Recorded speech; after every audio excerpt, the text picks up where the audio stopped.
Thank you so much. Sanjay ji ने मेरा topic बहुत ही आसान कर दिया, पूरा गाइडलाइन,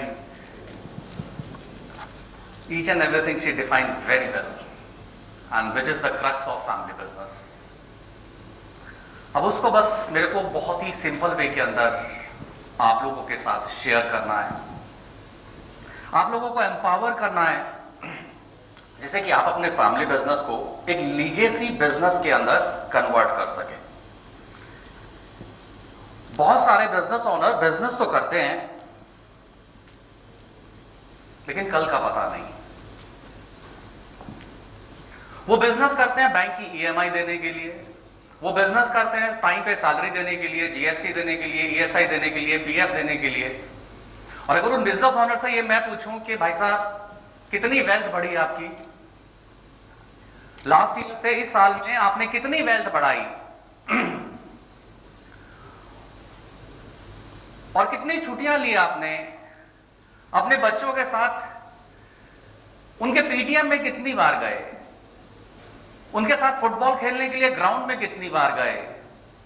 बोला राकेश भाई कैसी बातें कर रहे हो आप,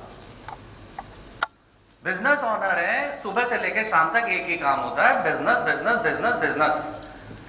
सुबह 4 बजे उठते हैं, sales, marketing, email, production, HR, innovation, R and D, इतने सारे काम हैं।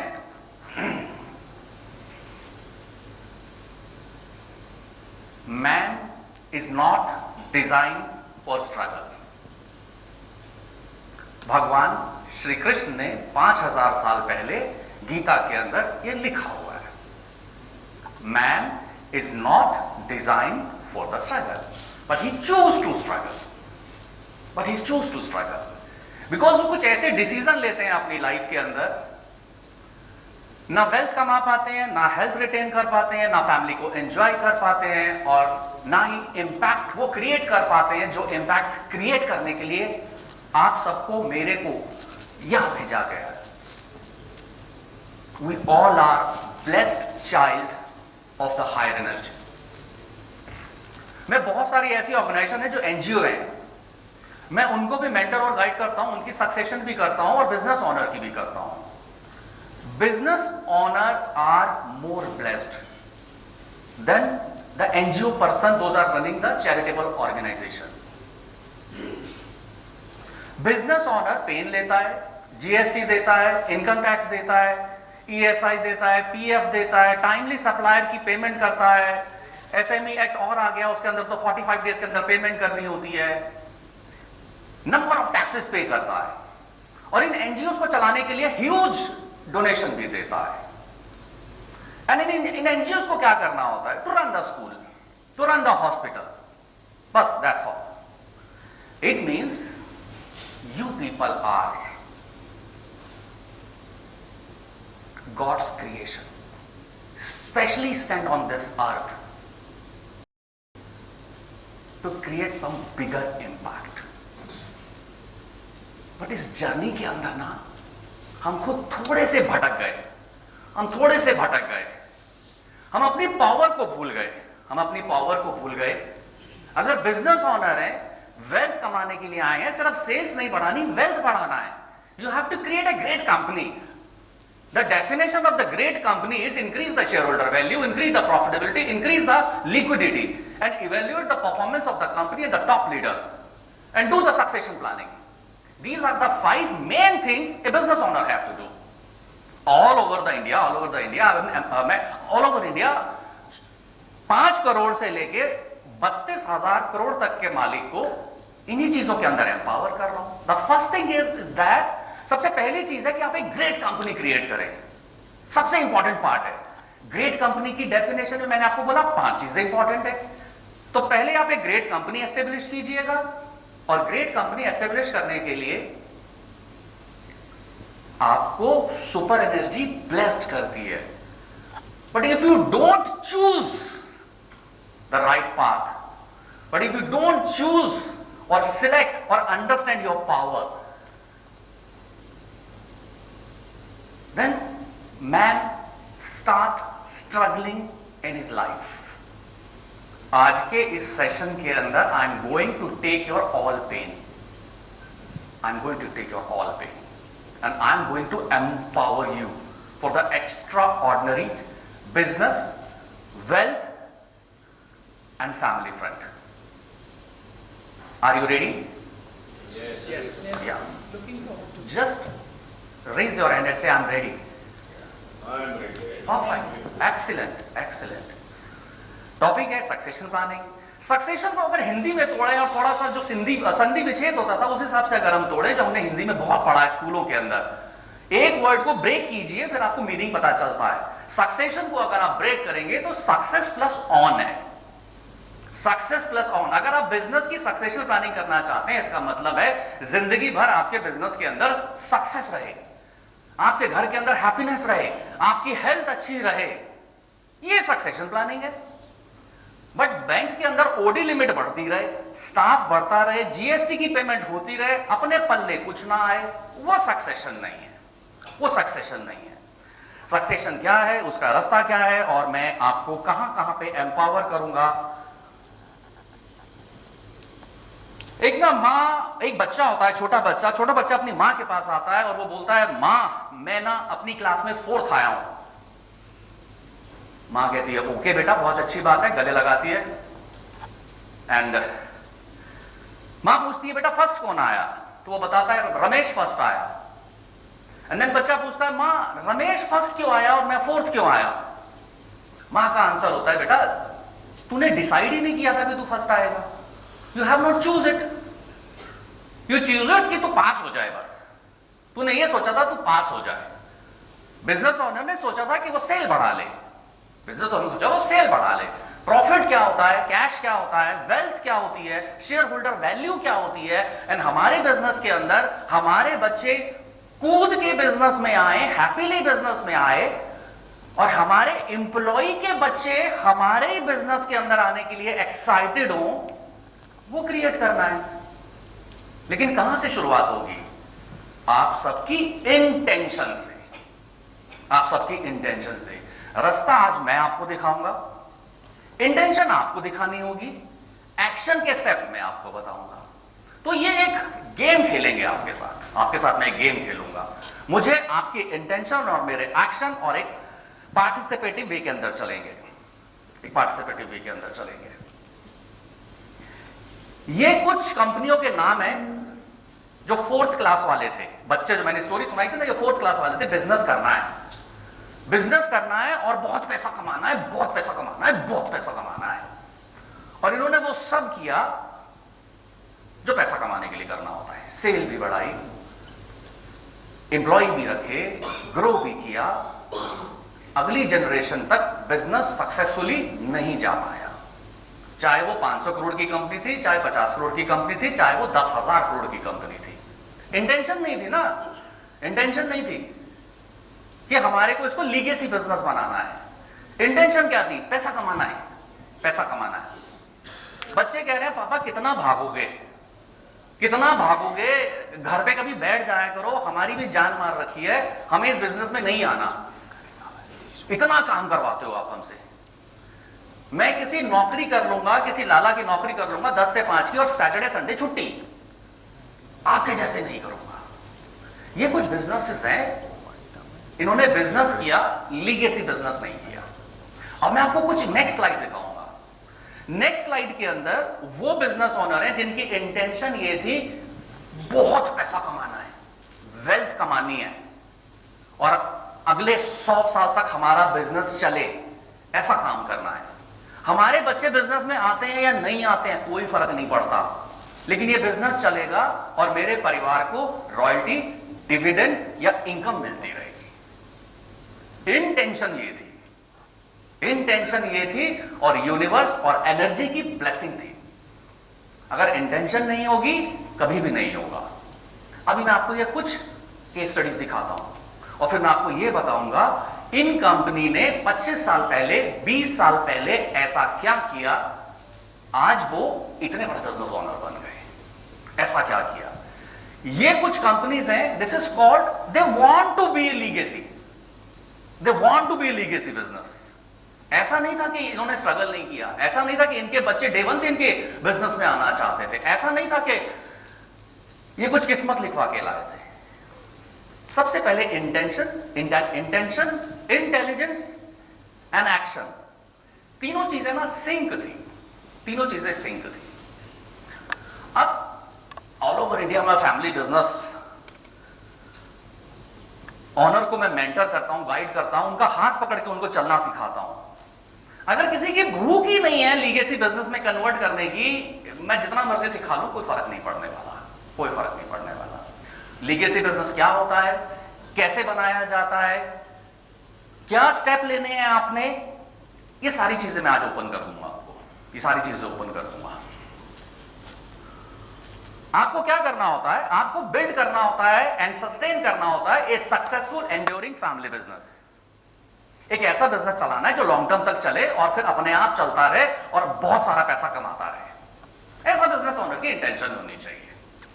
अगर इंटेंशन सिर्फ सेल बढ़ाने की है, then you are in the wrong room, you are in the wrong room.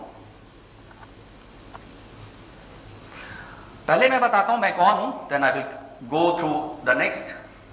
मैं इस टॉपिक को क्यों ले रहा हूं, क्यों मैं 900 किलोमीटर दूर आप लोगों के पास आज इस सेशन को लीड करने के लिए आया हूं। Just know about me.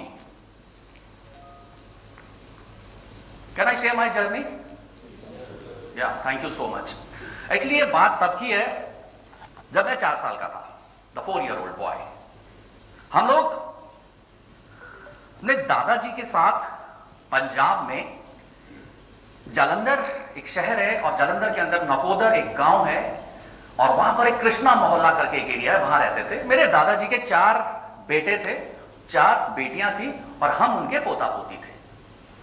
And हमारा जो परिवार था ना वो बहुत ही संपन्न था। और दादाजी मेरे पटवारी थे और पटवारी के पास खूब होता है, बग्गी होती है, घर होता है, खेत होता है, बहुत सारा पैसा था। पूरा गांव हम लोगों की तारीफ किया करता था, परिवार हो तो पटवारी साहब जैसा हो, खूब तारीफ होती थी। दादाजी को रोज घूमने जाने का शौक होता था। 6 बजे वो घूमने जाते थे पैदल, और जब घूमने जाते तो एक सड़क आती थी, वो सड़क को क्रॉस करके उनको जाना होता था। अब एक दिन वो सड़क को क्रॉस कर रहे थे, सड़क को क्रॉस करते करते एक टेंपू वाला आया और उन्होंने उस टेंपू ने उनको हिट किया। और जब उनको हिट किया वो दोबारा उठ नहीं पाए, वो दोबारा उठ नहीं पाए, वहीं पे वो खत्म हो गए। अभी पार्थिव शरीर घर पे नहीं आया था, अभी पार्थिव शरीर घर पे नहीं आया था और घर पे बातें होनी शुरू हो गई थी। वो जो थाने के साथ वाला खेत है पिताजी मुझे देके गए थे, वो जो मां का हार है पिताजी ने वो मेरे को देने के लिए बोला था, संदूक की चाबी कहां रखी है, वो जो प्रॉपर्टी के पेपर है जो रेलवे स्टेशन के पास वाली प्रॉपर्टी है उसके पेपर कहां रखे हैं। अब वो 4 बेटे 4 डॉटर स्कैटर्ड है, हर जगह अलग अलग रहते हैं। जैसी न्यूज आई सब वहां पे आए और पूरे गांव की जो लोग तारीफ करते थे, पूरा गांव जिन घर की तारीफ करता था, 4 दिन के अंदर पता चल गया इस लायक नहीं है, ये इस लायक नहीं है। क्योंकि दादाजी को लगा मेरे बच्चे हैं, क्या होगा मेरे जाने के बाद कहीं कुछ दिक्कत, पहली बात तो मैं जाऊंगा नहीं, उनको ये था पहली बात तो मैं मरूंगा नहीं, दूसरी बात मैं मर गया तो मेरे 4 बच्चे 4 बेटियां और इनके दामाद और इनके बहुए इनके बच्चे इतने प्यार मोहब्बत से रहते हैं, इतना खुला खाते पीते हैं, कोई दिक्कत नहीं आएगी, कोई दिक्कत नहीं आएगी। और उनके जाते ही वो फाइट हुई। मेरे फादर साहब ने अपना बोरिया बिस्तर उठाया, मदर और हम 2 भाई, हम लोग दिल्ली के अंदर एक छोटे से कमरे में आ गए। आरकेपुरम के सेक्टर 2 के अंदर हम लोगों ने रहना शुरू किया। हम लोगों की एज इतनी नहीं थी कि सारे मैटर को समझ पाते, लेकिन सिर्फ इतना था कि गुड़ के साथ और प्याज के साथ हम रोटी क्यों खा रहे हैं, जबकि हमारे पास तो दादाजी के घर में बहुत कुछ होता था खाने को। लेकिन अब हम प्याज और रोटी के साथ, प्याज और गुड़ के साथ रोटी क्यों खा रहे हैं, ये ना छप गया, यहां छप गया। और जिंदगी के अंदर एक मिशन बना लिया, पैसा बहुत कमाना है, पैसा बहुत कमाना है। छोटे थे, जिंदगी आगे चली। बाय द वे वो जो 4 भाई और 4 बहनें थी, जिसके पास जो कब्जा आया उन लोगों ने कब्जा ले लिया। इतने सालों से मैटर कोर्ट कचहरी में चल रहा है, जिसके पास जो कब्जा है वो कब्जा लेके बैठा है और रिश्ते कुछ नहीं है। रिश्ते कुछ नहीं है, 3 जनरेशन आगे भी आपस में बात नहीं करती, 3 जनरेशन आगे भी आगे बात नहीं करती। दादाजी ने सक्सेशन प्लानिंग करने में भूल कर दी, दादाजी ने सक्सेशन प्लानिंग करने में भूल कर दी। उन्होंने विल नहीं लिखी, उन्होंने विल नहीं लिखी। उनको लगा मेरे बच्चे, मेरे बहुएं बहुत अच्छी हैं, they will not fight, they will not fight. Fast forward चलते हैं, 1997 के अंदर सीए क्वालिफाई किया। एक सपना था पैसा बहुत कमाना है, लीगली एथिकली पैसा कमाना शुरू किया, बहुत पैसा कमाया। जैसे जैसे क्लाइंट की ग्रोथ होती चली गई, मेरी भी ग्रोथ होती चली गई।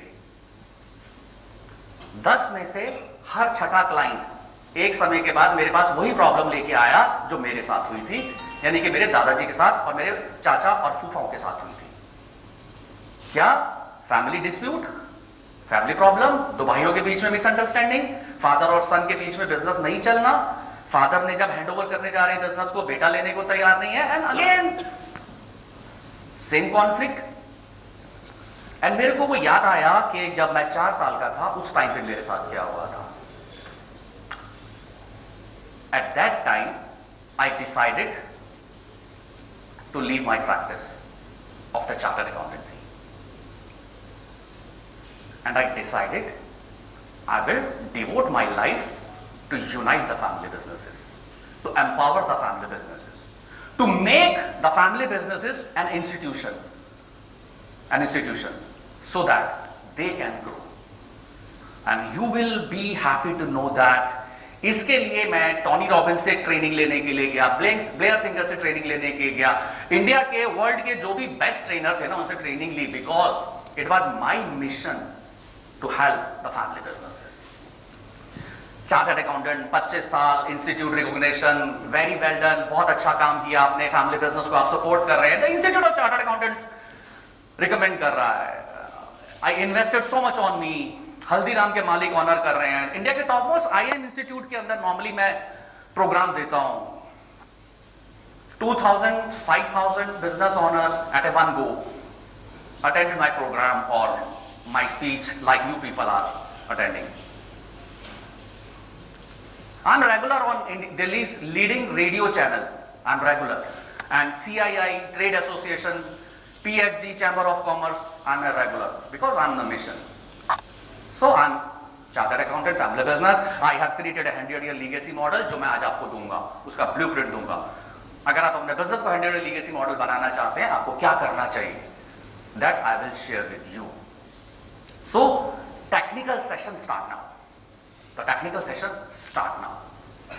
Succession planning करनी है, succession को 3 पार्ट में डिवाइड करेंगे। मैं आपको 3 पार्ट में इसको अंडरस्टैंड करना सिखाऊंगा, because I want to make your business an institution जहां पर आपके बच्चे आपके बिजनेस के अंदर कूद के आएंगे और आपके एम्प्लॉइज के बच्चे भी बिजनेस में आएंगे, आपके बिना बिजनेस चलेगा, वो रोड मैप मैं आपको दिखाऊंगा। सो बिजनेस के अंदर, फैमिली बिजनेस के अंदर 3 चीजें इंपॉर्टेंट है, family succession, business succession and successor succession. ये 3 चीजें इंपॉर्टेंट है। मेरे दादाजी ने नंबर 1 में गलती की, फैमिली सक्सेशन में उन्होंने गलती की, फैमिली सक्सेशन में गलती की। धीरू भाई अंबानी जी ने फैमिली सक्सेशन में गलती की, बिजनेस खड़ा कर दिया, इंस्टीट्यूशन खड़ा कर दिया, माना मेरे बच्चे आपस में लड़ेंगे नहीं, मेरे बच्चे नहीं लड़ेंगे, इतना पैसा है कोई फर्क नहीं पड़ता। जो काम लीगल डॉक्यूमेंट करते हैं वो लीगल ही करेगा। हम फैमिली के अंदर इमोशनल हो जाते हैं और जब जब इमोशनल होते हैं इंटेलिजेंस लो हो जाता है। लाइफ में कभी भी ऐसा मत करना, जहां पे इमोशंस चाहिए इमोशन यूज करेंगे और जहां इंटेलिजेंस चाहिए इंटेलिजेंस यूज करेंगे। लोग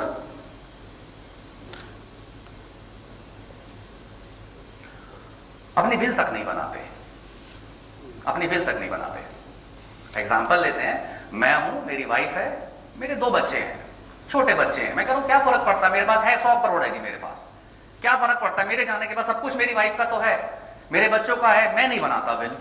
क्यों बनानी बिल? थोड़ा सा समझ लीजिए as a layman. Rakesh Sharma चला गया, राकेश शर्मा चला गया बिना बिल के।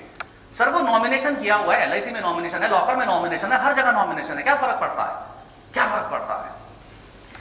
अब ये जितने भी मेरे फैमिली मेंबर हैं ये जाते हैं और बोलते हैं जी ये हमारी 4 प्रॉपर्टीज हैं, ये वाइफ के नाम ट्रांसफर कर दो।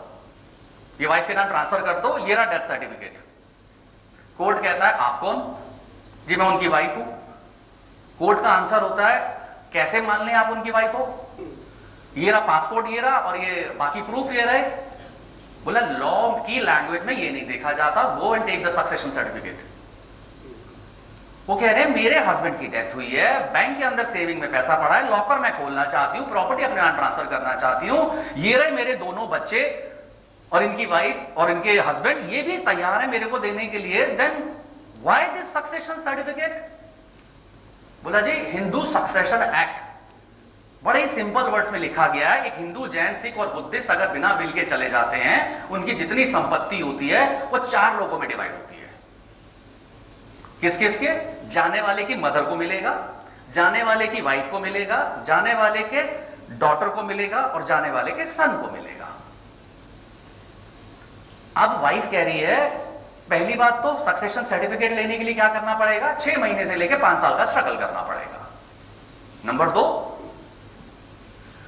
उनका कहना यह है कि मेरे हस्बैंड की संपत्ति में मेरी सासू मां का क्या रोल है? आंसर है लॉ है, जाने वाले की मां अगर जिंदा है तो उसकी संपत्ति है, वो जाएगा, उनको शेयर देना पड़ेगा। सक्सेशन सर्टिफिकेट लेना कोई आसान काम नहीं है, कोई आसान काम नहीं है। इसको लेने के लिए कोर्ट कचहरी में आना जाना, पेपर बनवाना, एनओसी लेना, फिर वो प्रॉपर्टी 4 लोगों में डिवाइड होती है, 4 लोगों से रिलिंक्विशमेंट डीड लेना, रिलिंक्विशमेंट डीड लेके उन सबको कोर्ट में लेके जाना, एंड देन फिर आगे की तरफ पेपर उसको अरेंज कराना, तब जाके लॉकर खुलता है, तब जाके प्रॉपर्टी ट्रांसफर होती है।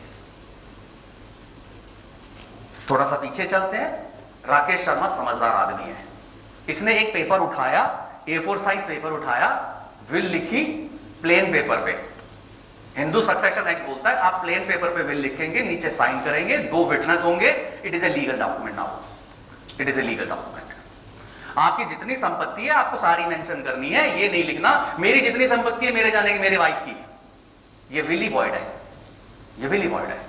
तो आपको अपना बताना है मैं कौन हूं, मेरे पास प्रॉपर्टी कितनी है, मेरे रिश्ते कितने हैं, मैं कौन कौन सी एसेट किस किस को देना चाहता हूं, थोड़ा डिटेल में लिखना होता है। एंड देन नीचे विटनेस के साइन होते हैं। विटनेस वो नहीं होना चाहिए जिसको कि एसेट्स मिल रही है, अदर देन रिसीवर या बेनिफिशियरी होना चाहिए। इसको बनाने में लगता है आधा घंटा, लेकिन आप जिंदगियां बचा जाएंगे, जिंदगियां बचा जाएंगे। अब इस लीगल डॉक्यूमेंट को बनाने में बिजनेस ऑनर को पता नहीं क्या दिक्कत आती है, पता नहीं क्या दिक्कत आती है। अपने आप को ऐसा मान के चलते हैं हम इमोर्टल हैं, हमें कुछ नहीं होगा, हम मान के चलते हैं। और जब वो जाते हैं सबसे ज्यादा प्रॉब्लम उन्हीं के घर पे होती है, उन्हीं के घर। लोग मुझे बोलते हैं राकेश भाई हमारे पास इतनी संपत्ति नहीं है, आप क्या कह रहे हो, विल विल क्या बनानी है, एक ही मेरी डॉटर है। भाई लॉ को थोड़ा पता है, एक ही डॉटर है, लिविंग रिलेशन है या नहीं है थोड़ा पता है, एनडी तिवारी जैसे केसेस और भी चल रहे हैं उनको थोड़ा पता है। They required succession certificate. They required succession certificate. Will mandatory है, will mandatory है आप सबके लिए। अभी से 15 मिनट पहले आप लोगों को अवेयरनेस नहीं थी, लेकिन आज मैं आपको कह रहा हूं अगर घर में किसी भी परिवार के सदस्य की विल नहीं है, यू विल बी रिस्पॉन्सिबल। अक्सर लोग मेरे पास कहते हैं राकेश भाई पापा को कैसे समझाएं, पापा को जैसे विल की बात बोलते हैं वो कहते हैं अच्छा तो हमारे को मारना चाहता है।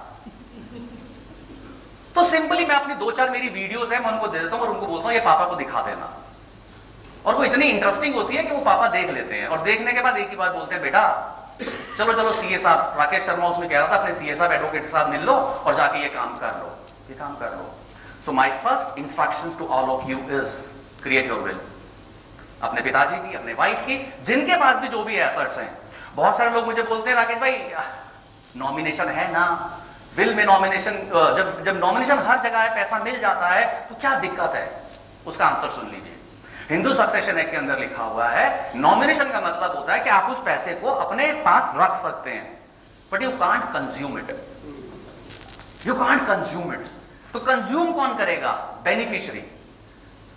अब हस्बैंड चला गया, नॉमिनेशन था, LIC का पैसा, लॉकर में रखा पैसा, सेविंग में, FD में, करंट अकाउंट में, सारा पैसा लेके वाइफ ने अपने अकाउंट में डाल लिया, वाइफ ने अपने अकाउंट में डाल लिया। एंड एक दिन मदर ने एक नोटिस भेज दिया कि बेटा वो सन गया था और उसकी संपत्ति में मेरा भी 25% का हिस्सा था। इधर से डॉटर ने भी भेज दिया, उधर से डॉटर इन लॉ ने भी एक नोटिस भेज दिया। डॉटर इन लॉ ने अपने हस्बैंड के बिहाफ पे एक नोटिस भेज दिया। अब ये पिंडारा ऑफ केसेस ओपन हो गए। वाइफ कह रही है कमाल है, मेरे हस्बैंड गए हैं, नॉमिनेशन मेरा है तो सारा पैसा मेरा है, why should I divided? Answer है हिंदू सक्सेशन के अंदर साफ साफ लिखा हो, हिंदू, जैन, सिख और बुद्धिस्ट अगर चले जाते हैं बिना विल के, इनकी सारी संपत्ति 4 लोगों की होती है।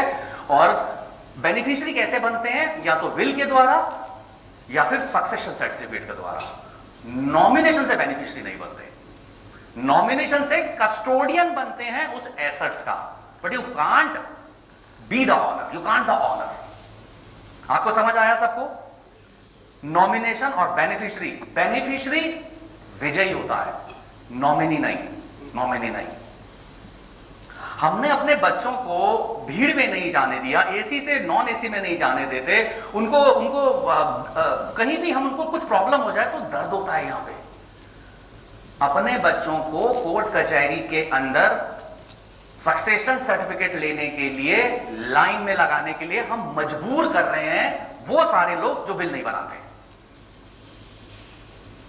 सो इसीलिए आपके लिए विल वी मोस्ट है। My first action plan to you is this. इस पे और चलते हैं, अब फैमिली बिजनेस पे आते हैं। ये फैमिली बिजनेस है, ये 3 भाई हैं यहां पर, एक्स, वाई और जेड, और फिर उनकी वाइफ है, वाइफ के नीचे डॉटर है, सन है। डॉटर जो है वो फॉरेन में सेटल्ड हो गई, सन फॉरेन में सेटल हो गया, डॉटर के साथ डिवोर्स है, एंड मिस्टर वाई है, उनकी वाइफ है, सन है, एंड मिस्टर जेड है। तो ये फैमिली है, फैमिली, और ये इकट्ठे मिलकर बिजनेस कर रहे हैं।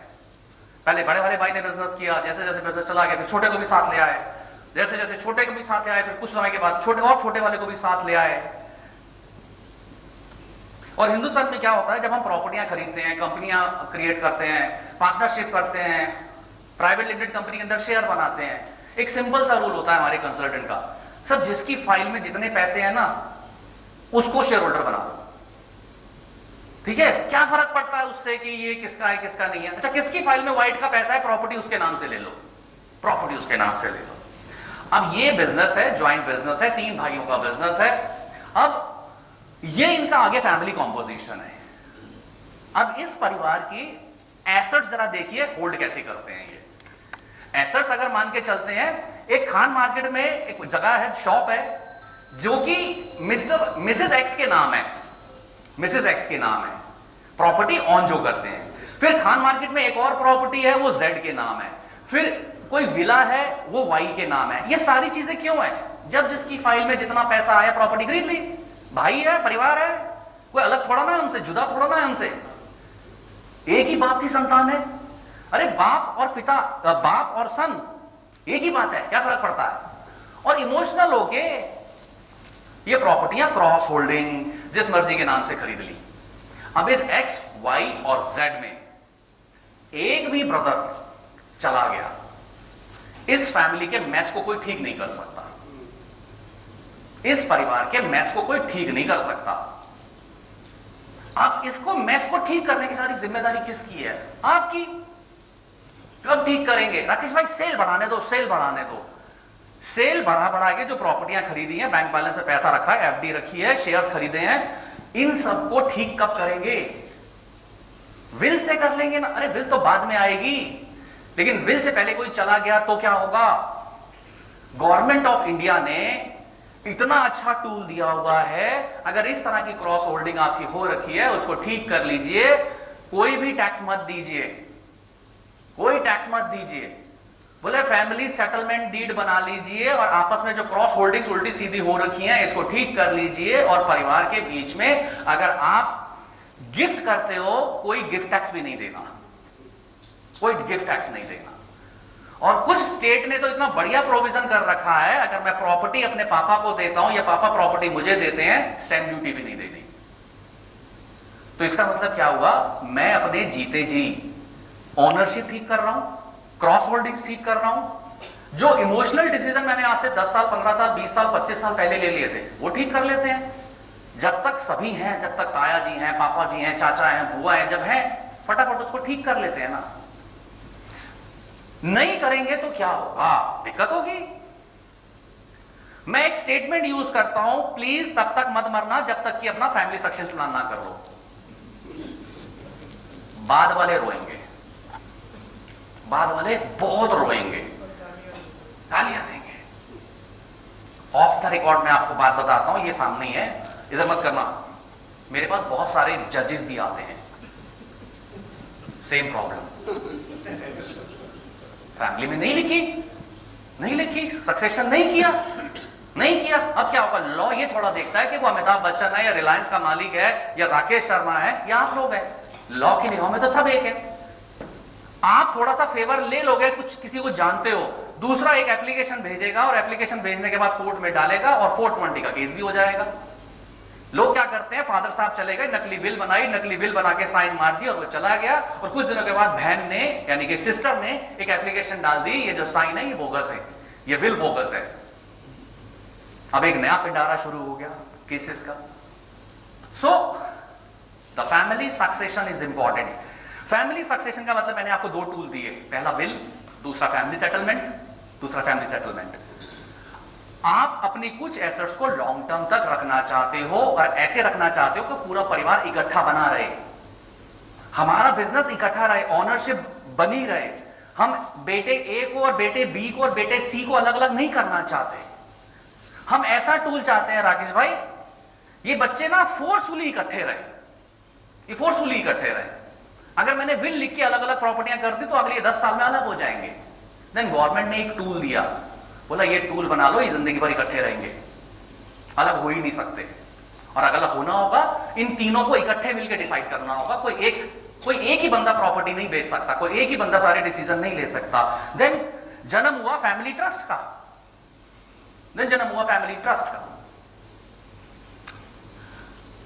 आप कहते हैं राकेश भाई हम ये सारी बातें आपकी नहीं मानने वाले।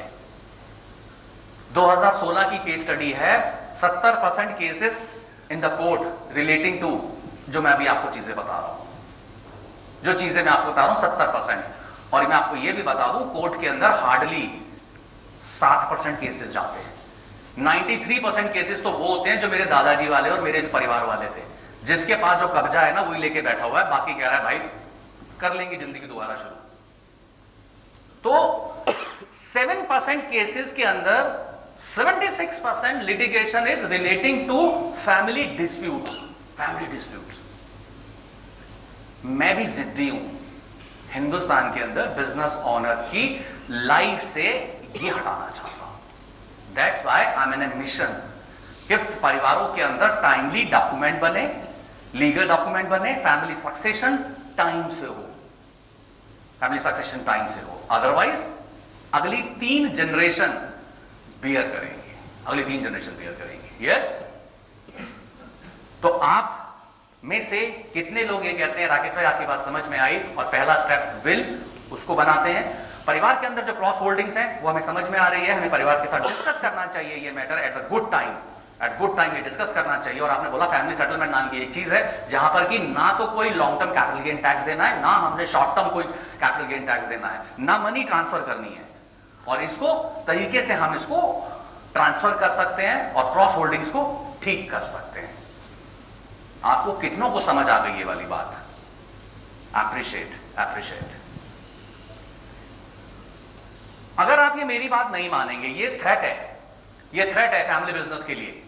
आप इनवाइट करेंगे डिसरप्शन को, अनसर्टेनिटी को, कॉन्फ्लिक्ट को, बिजनेस भी डेंजर में जाएगा, फैमिली के अंदर पर्सनल इश्यूज आएंगे, नेक्स्ट जनरेशन बिजनेस को सही तरीके से टेक ओवर नहीं करेगी, टैक्सेशन भी हाई आएगा, स्टैंप ड्यूटी भी जाएगी, सक्सेशन सर्टिफिकेट में लिटिगेशन कॉस्ट भी जाएगी, और सिग्निफिकेंट लॉस होगा बिजनेस का, अगर आप मेरी कही हुए बातों को नहीं मानते हैं। तो ये सारी चीजें होना जायज है।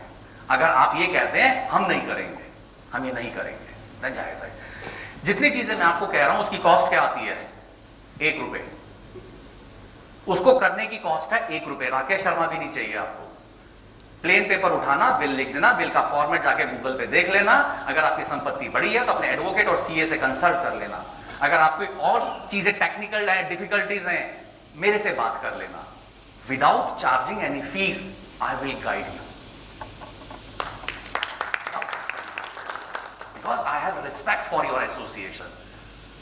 जिन्होंने इतनी दूर से मेरे को ढूंढ के कॉल किया और बोला राकेश भाई हम चाहते हैं कि आप हमारे मेंबर्स के लिए आइए, हम चाहते हैं कि आप उनकी लाइफ के अंदर वो कंट्रीब्यूट करें जो आप पूरी इंडिया के अंदर कर रहे हैं आप। And I am really thankful to you, really thankful to you. आने वाले समय के अंदर कुछ इवेंट होने वाली हैं। क्या? पापा को अपना बिजनेस किसी एक बच्चे को देना पड़ेगा। कब तक काम करोगे? आज आप इस सेशन के अंदर बैठे हो, इसका मतलब ही यही है कि दिमाग में कहीं ना कुछ चल रहा है। अपना बिजनेस कब तक खुद चलाएंगे? So father hands over the business to son या सन्स। हो सकता है एक ही बिजनेस हो और एक बिजनेस को उसको डिवाइड करना पड़े। मेरे 2 बच्चे हैं सर, दोनों बच्चों को कैसे डिवाइड करूं? और मेरे तो भाई के बच्चे भी बिजनेस के अंदर है, उसकी मेरे को समझ में नहीं आ रहा कैसे प्लानिंग करें। फिर इसके अलावा मैं बिजनेस से एग्जिट करना चाहता हूं, समझ में नहीं आ रहा एग्जिट कैसे करूं। अभी तो परिवार ही यूनाइटेड नहीं है, सारी चीजें बिखरी पड़ी हैं और आई कांट। फिर उसके बाद ओनरशिप चेंज हो सकती है because of the sudden death. Sudden death हो गई तो ये अलग चैलेंज है। या मैं अपना बिजनेस कहीं मार्केट में सेल करूं, मेरे बच्चे तैयार नहीं है, मेरे बच्चे बिजनेस में आ नहीं रहे हैं, मेरे बच्चे बिजनेस में हैं बट वो उस लायक नहीं है, मेरे बच्चे नौकरी कर रहे हैं, मेरे अपने बच्चे बिजनेस के अंदर तो हैं लेकिन लायक नहीं है, मेरे भाई के बच्चे ज्यादा लायक हैं, मैं क्या करूं, कैसे करूं? Help me that, help me that. अब मैं आपको फैमिली बिजनेस के अंदर succession of the family business की तरफ लेके जा रहा हूं। जिंदगी को एंजॉय करना है, वेल्थ कमानी है। वाइफ और बच्चे ये बोले, वाइफ ये बोले I love my husband, I love the way my husband running the business. और जब आप अपनी वाइफ को ये बोले कि मैं ये बिजनेस करता हूं, वाइफ और बच्चे आपको हग कर ले, बोले वाह आप ये काम करते हो, love you, love you, we are with you, we are with you. अगर ये एक्साइटमेंट बिल्ड नहीं हो रही है, आज के सेशन के बाद हो जाएगी। क्या मिसिंग स्पार्क है वो मैं आज आपको दे दूंगा। एक 30,000 करोड़ के बिजनेस ओनर हैं जो कि हम लोगों से मेंटरशिप ले रहे हैं, उनको पैसे की और भूख है। 30,000 करोड़ कमाने के बाद अभी और भूख है पैसे की। जब वो हमारे पास मेंटरशिप के लिए आए तो हमने उनसे एक ही बात बोली, प्लीज आज रात को जाइएगा, अपनी वाइफ का हाथ अपने हाथ में पकड़िएगा इस तरीके से और आई कांटेक्ट बनाइएगा, और आई कांटेक्ट बनाने के बाद अपनी वाइफ से पूछिएगा, are you happy the way we are living the life? बोले राकेश भाई क्या फालतू की बातें कर रहे हो? उसका जवाब मेरे से अभी सुन लो। क्यों आप फिर दोबारा से लड़ाई करवाना चाहते हो घर के अंदर? मैंने बोला नहीं, आपको ये एक्सरसाइज करनी होगी अगर आप चाहते हैं राकेश शर्मा आपको मेंटर करे। आपको ये सवाल अपनी वाइफ से पूछना होगा। और राकेश शर्मा मेंटर है, गुरु है, कोई कंसल्टेंट या एक्सपर्ट नहीं है। He said कि you have to do it. And then next day, bring your wife. I want to check what was the answer. And the answer was no. 30,000 crore का मालिक अपनी वाइफ से ये पूछ रहा है कि are you happy the way? वो कह रहे हैं मैं सब कुछ तेरे लिए तो कमाता हूं, तेरे लिए तो करता हूं। वो कहती 30,000 करोड़ का मैंने क्या करना है? ना तुम मेरे साथ खाना खाते हो, ना कहीं घूमने जाते हो, ना मुझे कहीं पिक्चर दिखाने लेके जाते हो। इतनी सारी साड़ियां पड़ी हैं, गाड़ियां पड़ी हैं, इतने ड्राइवर है, नौकर चाकर है, मुझे इनका क्या करना है? जिस दिन मेरी तबीयत खराब होती है तो मेरे को खुद ही जाना होता है। जिस दिन तुम्हारी माँ की तबीयत खराब होती है, तुम्हारे पिता की तबीयत खराब होती है तो मैं उनके साथ जाती हूँ, और जिस दिन मेरी तबीयत खराब होती है तुम्हारे घर में से कोई नहीं जाता, और तुम बोलते हो नौकर के साथ चले जाओ या मेड के साथ चले जाओ, वो दिखा देगी।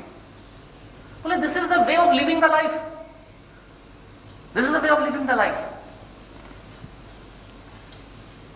और जब उस पर्सन की मेंटरशिप हुई, उनके पूरे परिवार की मेंटरशिप हुई, the game change, the game change. और मैं आपको वो पूरा प्रोसेस देने जा रहा हूं, मैंने क्या किया उनके साथ, और सिर्फ उनके साथ नहीं, 1000 ऑफ फैमिली बिजनेस के साथ मैंने क्या किया, that I will share with you, that I will share with you. So आपको क्या करना है, don't just prepare for the future, you need to define it well, you need to define it well. मेरे साथ बहुत सारे business owner अपनी पूरी जिंदगी लगा देते हैं एसेट्स बनाने में।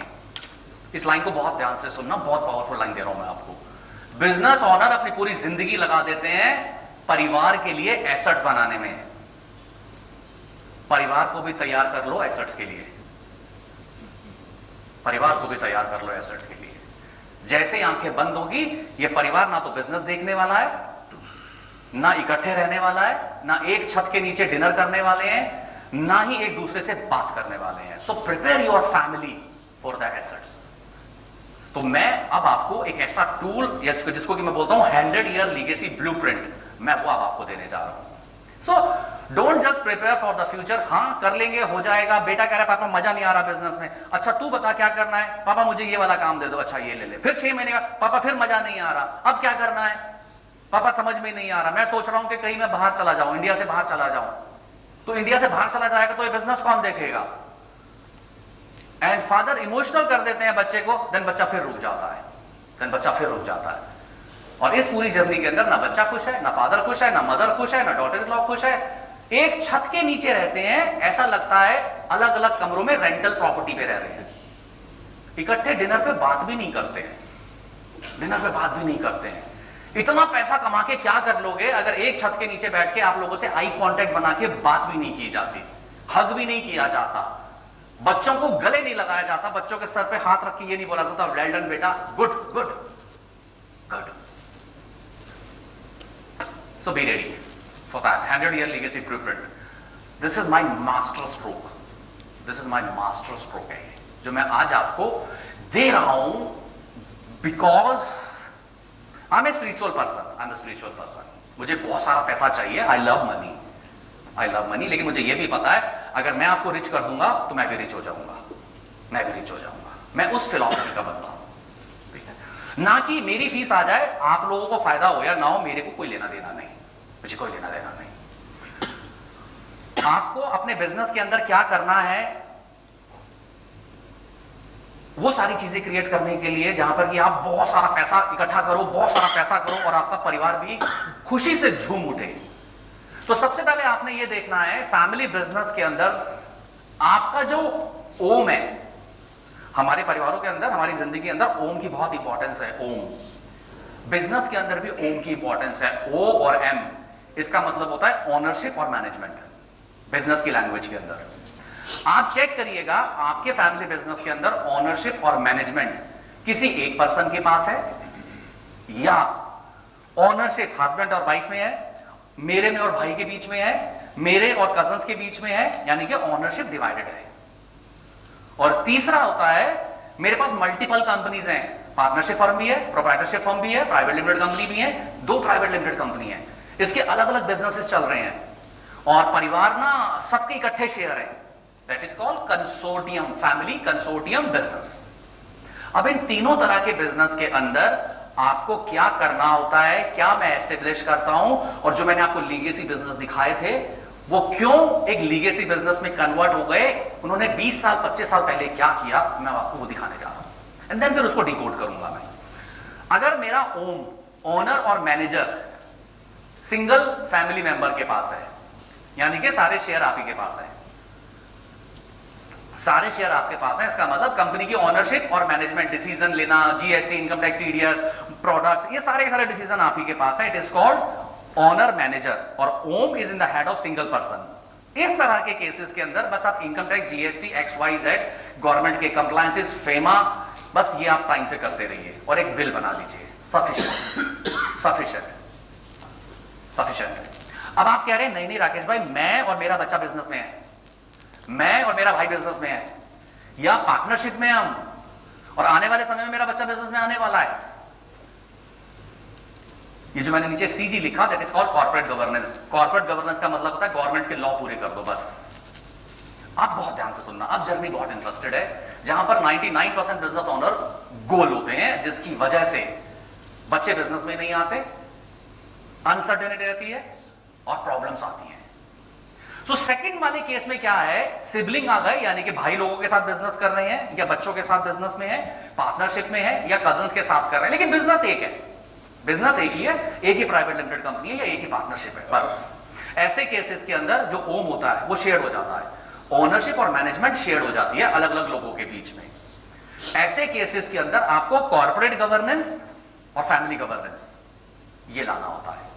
फैमिली गवर्नेंस क्या होता है, ऑनर कौन होगा, सैलरी कितनी मिलेगी, शादी ब्याह पे खर्चा क्या होगा, गाड़ी कौन सी मिलेगी, अगर कोई बच्चा बिजनेस के अंदर नहीं आता तो उसका क्या राइट है, अगर कोई बच्चा बिजनेस के अंदर आता है उसको डेजिग्नेशन क्या मिलेगी, यानी कि role clarity, ownership, management, discipline, each and everything is written, each and everything is written, that is called family governance. इसका एग्जांपल और केस स्टडीज में आपको भी दिखाऊंगा।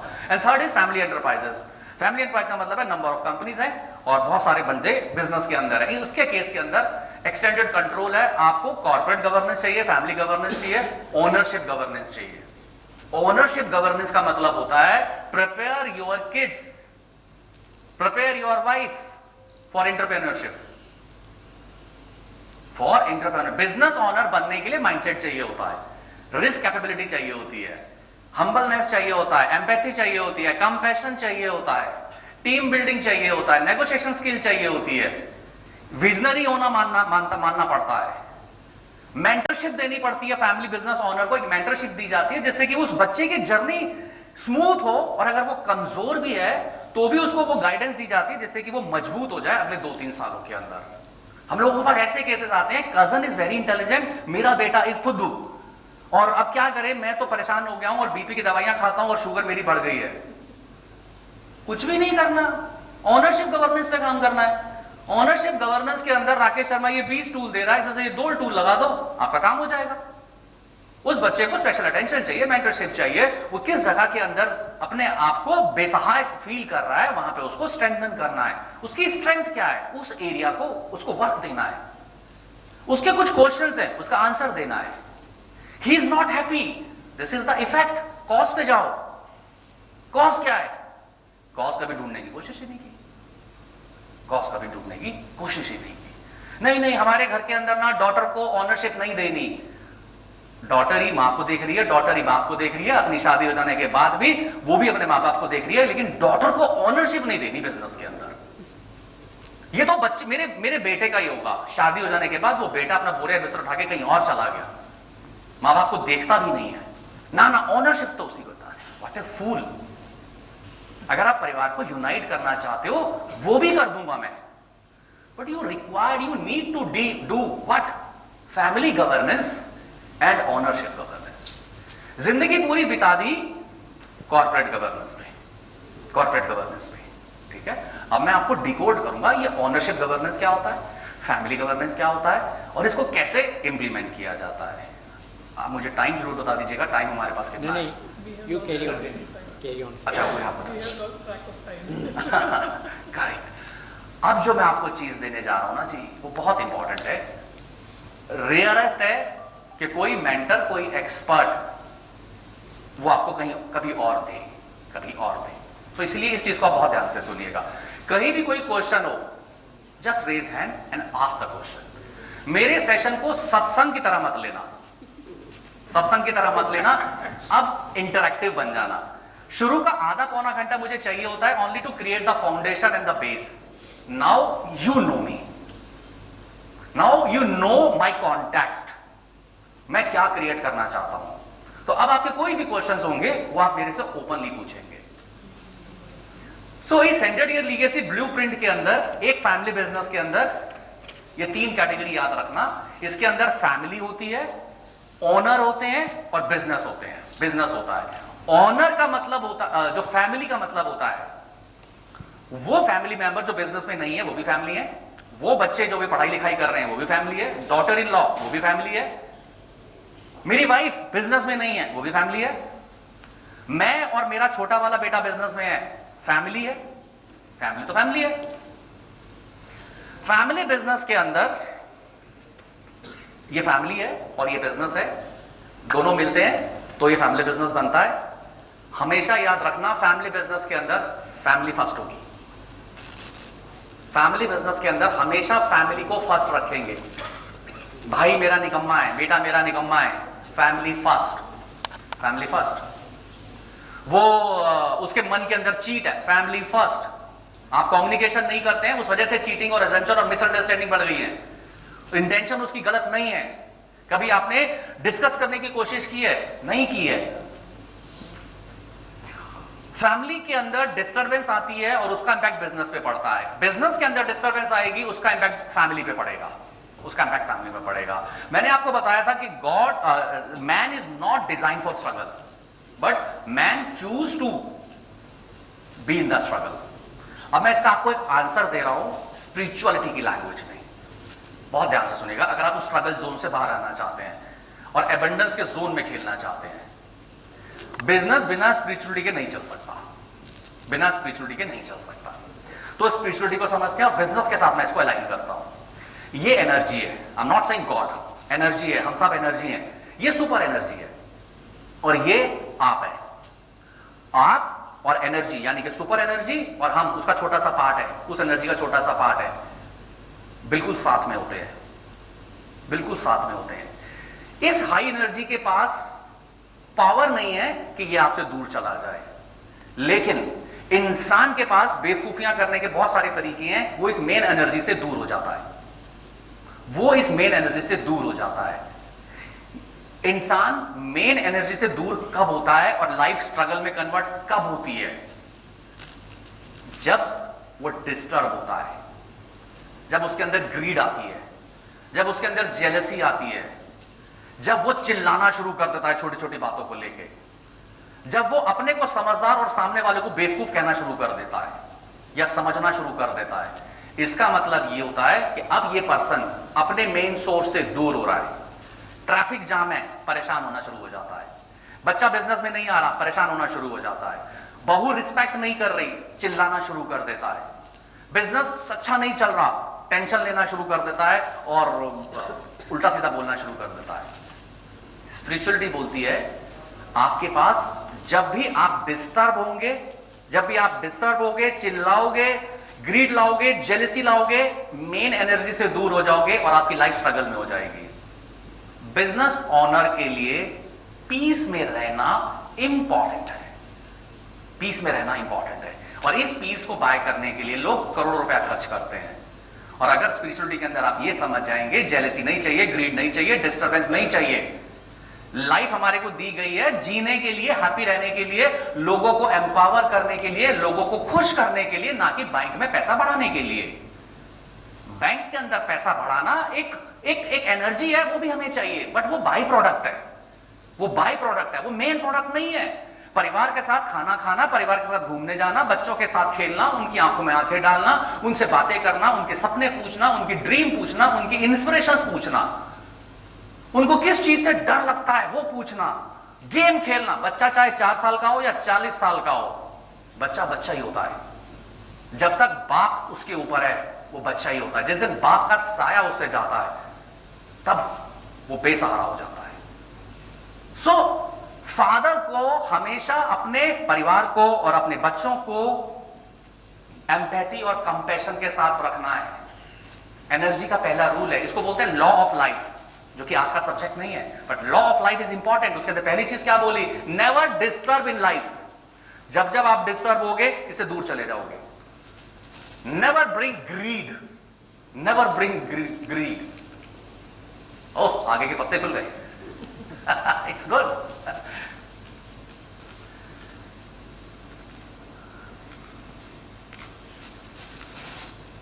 तो फैमिली बिजनेस के अंदर फैमिली इंपॉर्टेंट है।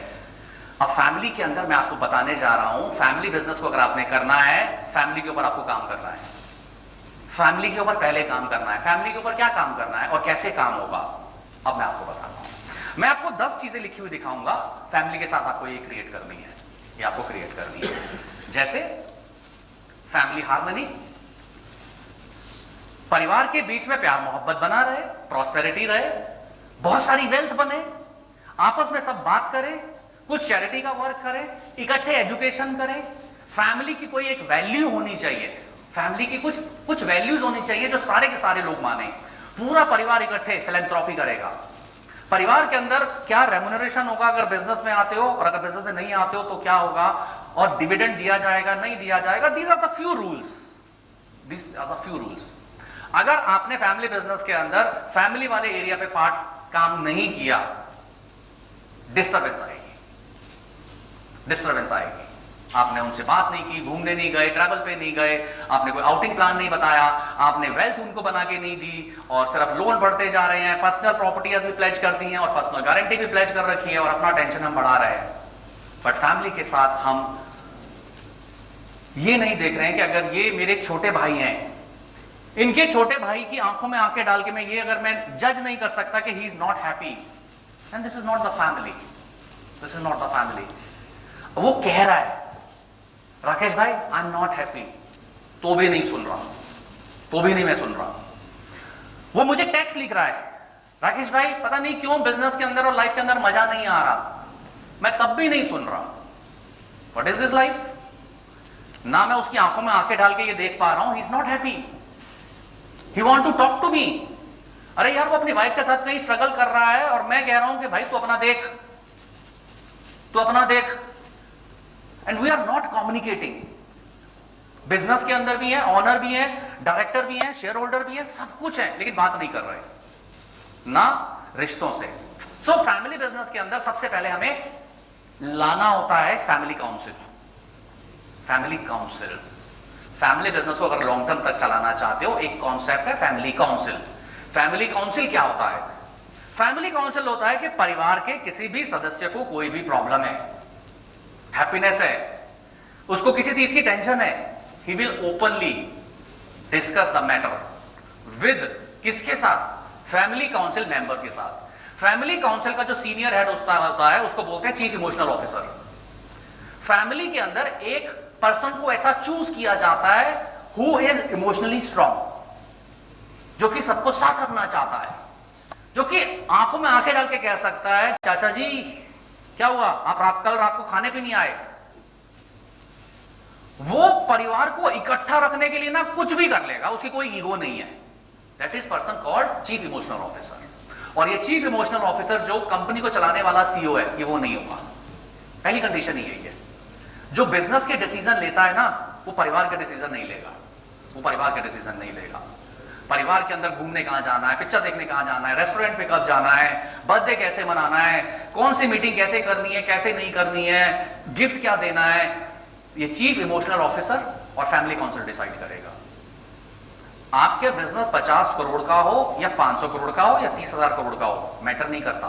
अगर बिजनेस का हेड परिवार के डिसीजन ले रहा है, लॉन्ग टर्म तक नहीं चलेगा।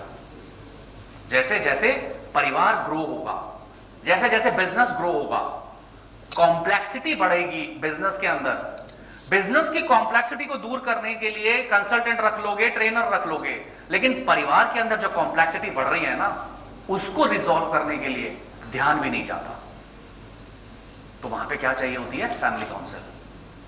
फैमिली काउंसिल का हेड कौन होता है? Chief emotional officer. ये चीफ इमोशनल ऑफिसर कौन होगा? आपका ग्रैंड चिल्ड्रन हो सकता है, डॉटर इन लॉ हो सकती है, दादी हो सकती है, बुआ हो सकती है, चाची हो सकती है, छोटा वाला भाई हो सकता है जो बिजनेस के अंदर सीईओ नहीं है, सीईओ नहीं है। क्रिएट क्या किया जाएगा? परिवार में किसी को कोई भी प्रॉब्लम है, कुछ भी दुख है, कुछ भी डिस्प्यूट है, कुछ भी कंफ्यूजन है, कुछ भी चल रहा है, ओपनली एक्सप्रेस विद चाचा जी। एग्जाम्पल, हमने चाचा जी को चीफ इमोशनल ऑफिसर बनाया। Everybody in the family can openly express his जो भी दिल में चल रहा है विद चाचा जी। चाचा जी उसको पब्लिकली ढिंढोरा नहीं पीटेंगे, उसको समझेंगे, अंडरस्टैंड करेंगे, उसका सोल्यूशन देंगे, और अगर उसका सोल्यूशन उनके पास नहीं होगा तो फैमिली बिजनेस मेंटर के पास जाएंगे और फिर देखेंगे क्या करना है। बच्चे को बिजनेस में सैलरी कम लग रही है, डिविडेंड कम लग रहा है, ओनरशिप नहीं मिल रही है, उसको कुछ एक्साइटमेंट नहीं हो रही है और वो अपने पिता से बोल नहीं पा रहा है, कब बोलेगा वो? तो वो चीफ इमोशनल ऑफिसर को जाके अपनी बात बोलेगा, और chief emotional officer family business mentorship की गाइड के अंदर उसको एड्रेस करेगा। उसकी प्रॉब्लम अगर सीईओ के साथ है, कंपनी के सीईओ के साथ है, उस प्रॉब्लम को रिजॉल्व करेगा, उस प्रॉब्लम को रिजॉल्व करेगा, और परिवार को और बिजनेस को सेलिब्रेशन मोड पे लेके आएगा, सेलिब्रेशन मोड पे लेके आएगा। ना कि ये बोला जाए सेल बढ़ाओ, सेल बढ़ाओ, सेल बढ़ाओ, बैंक में जब पैसा आ जाएगा सब ठीक हो जाएगा। 30,000 करोड़ का मालिक की वाइफ भी हैप्पी नहीं है, उसके बच्चे भी हैप्पी नहीं है। और ये सिर्फ एक इंस्टेंस नहीं है, बहुत सारे ऐसे इंस्टेंसेस हैं। अगर आप लोग भी आज घर पे जाके अपनी वाइफ का हाथ में हाथ पकड़ के उससे पूछ ले, are you happy the way I am या we are living the life, answer वही आने वाला है, नो, मैक्सिमम केसेस के अंदर। तो फैमिली हमारे लिए फर्स्ट है। फैमिली को समझना है, अंडरस्टैंड करना है, उनको समय देना है, उनके साथ घूमने जाना है, फैमिली के अंदर कम्युनिकेशन को नेक्स्ट लेवल पे लेके आना है, बर्थडे, एनिवर्सरी और बाकी इवेंट्स प्लान करनी है। हर 3 महीने में या 6 महीने के अंदर फैमिली की आउटिंग प्लान करनी है। आप अपने बिजनेस के अंदर क्या कर रहे हो, क्या झंडे गाड़ रहे हो? एक फैमिली का एनुअल डे सेलिब्रेट करना है, जहां पर आप अपने बिजनेस के मिशन और विजन के बारे में पूरे परिवार को बताओगे और आप बताओगे why you are into this business. और वहां पर छोटे बच्चे भी बैठे होंगे, उनको भी पता चलना चाहिए दादाजी या चाचा जी क्या काम करते हैं।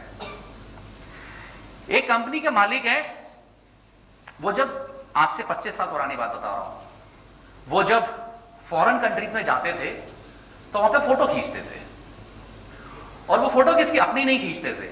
वहां फॉरेन कंट्री में जाके वो फोटो खींचते थे ब्रिजेस की, पुल की, डैम की, 25-25, 30-30 फ्लोर बिल्डिंगों की फोटो खींचते थे और अपने बच्चों को भेजते थे, जो 8 साल का था, जो 12 साल का था, जो 15 साल का था। उन बच्चों को फोटो भेजते थे और फोटो भेजने के बाद उनको बोलते थे हमारा फैमिली बिजनेस इंडिया के अंदर ऐसी बिल्डिंगें बनाएगा और हम मिलके बनाएंगे। वो बच्चा तो अभी 8 साल का है, 12 साल का है, 15 साल का है, उसको आप अपनी फोटो भेजो, उसको बिल्डिंगों की फोटो क्यों भेज रहे हो? क्योंकि फैमिली बिजनेस मेंटर ने चीफ इमोशनल ऑफिसर को बोला था कि जो 8 साल का, 12 साल का, 15 साल का बच्चा है, उनके बीच में एंटरप्रेन्योरशिप जगानी है, और एंटरप्रेन्योरशिप जगाने के लिए उनको इंस्पायर करने के लिए कुछ चीजें भेजनी है। और जब ऐसी चीजें भेजी जाती थी, फिर टेबल पे डिस्कस किया जाता था कि रहते गांव में है और बात कर रहे हैं, वापस आने के बाद बेटा मैं वहां गया था और वहां पे ऐसी बिल्डिंग थी, ऐसी बिल्डिंग ना हमारा परिवार बनाएगा, इसके अंदर जो सरिया लगाए ना बेटा वो हमारी कंपनी का होगा, और जो सीमेंट है ना वो हमारी कंपनी का होगा। ऐसी बातें हो रही हैं बच्चों के साथ। और ये कंपनी आज की डेट के अंदर JSW स्टील है। स्टील के अंदर टाटा कंपनी से भी ऊपर है। सीमेंट का अपना अलग प्लांट चल रहा है, पेंट का अपना अलग प्लांट चल रहा है। ये क्या था?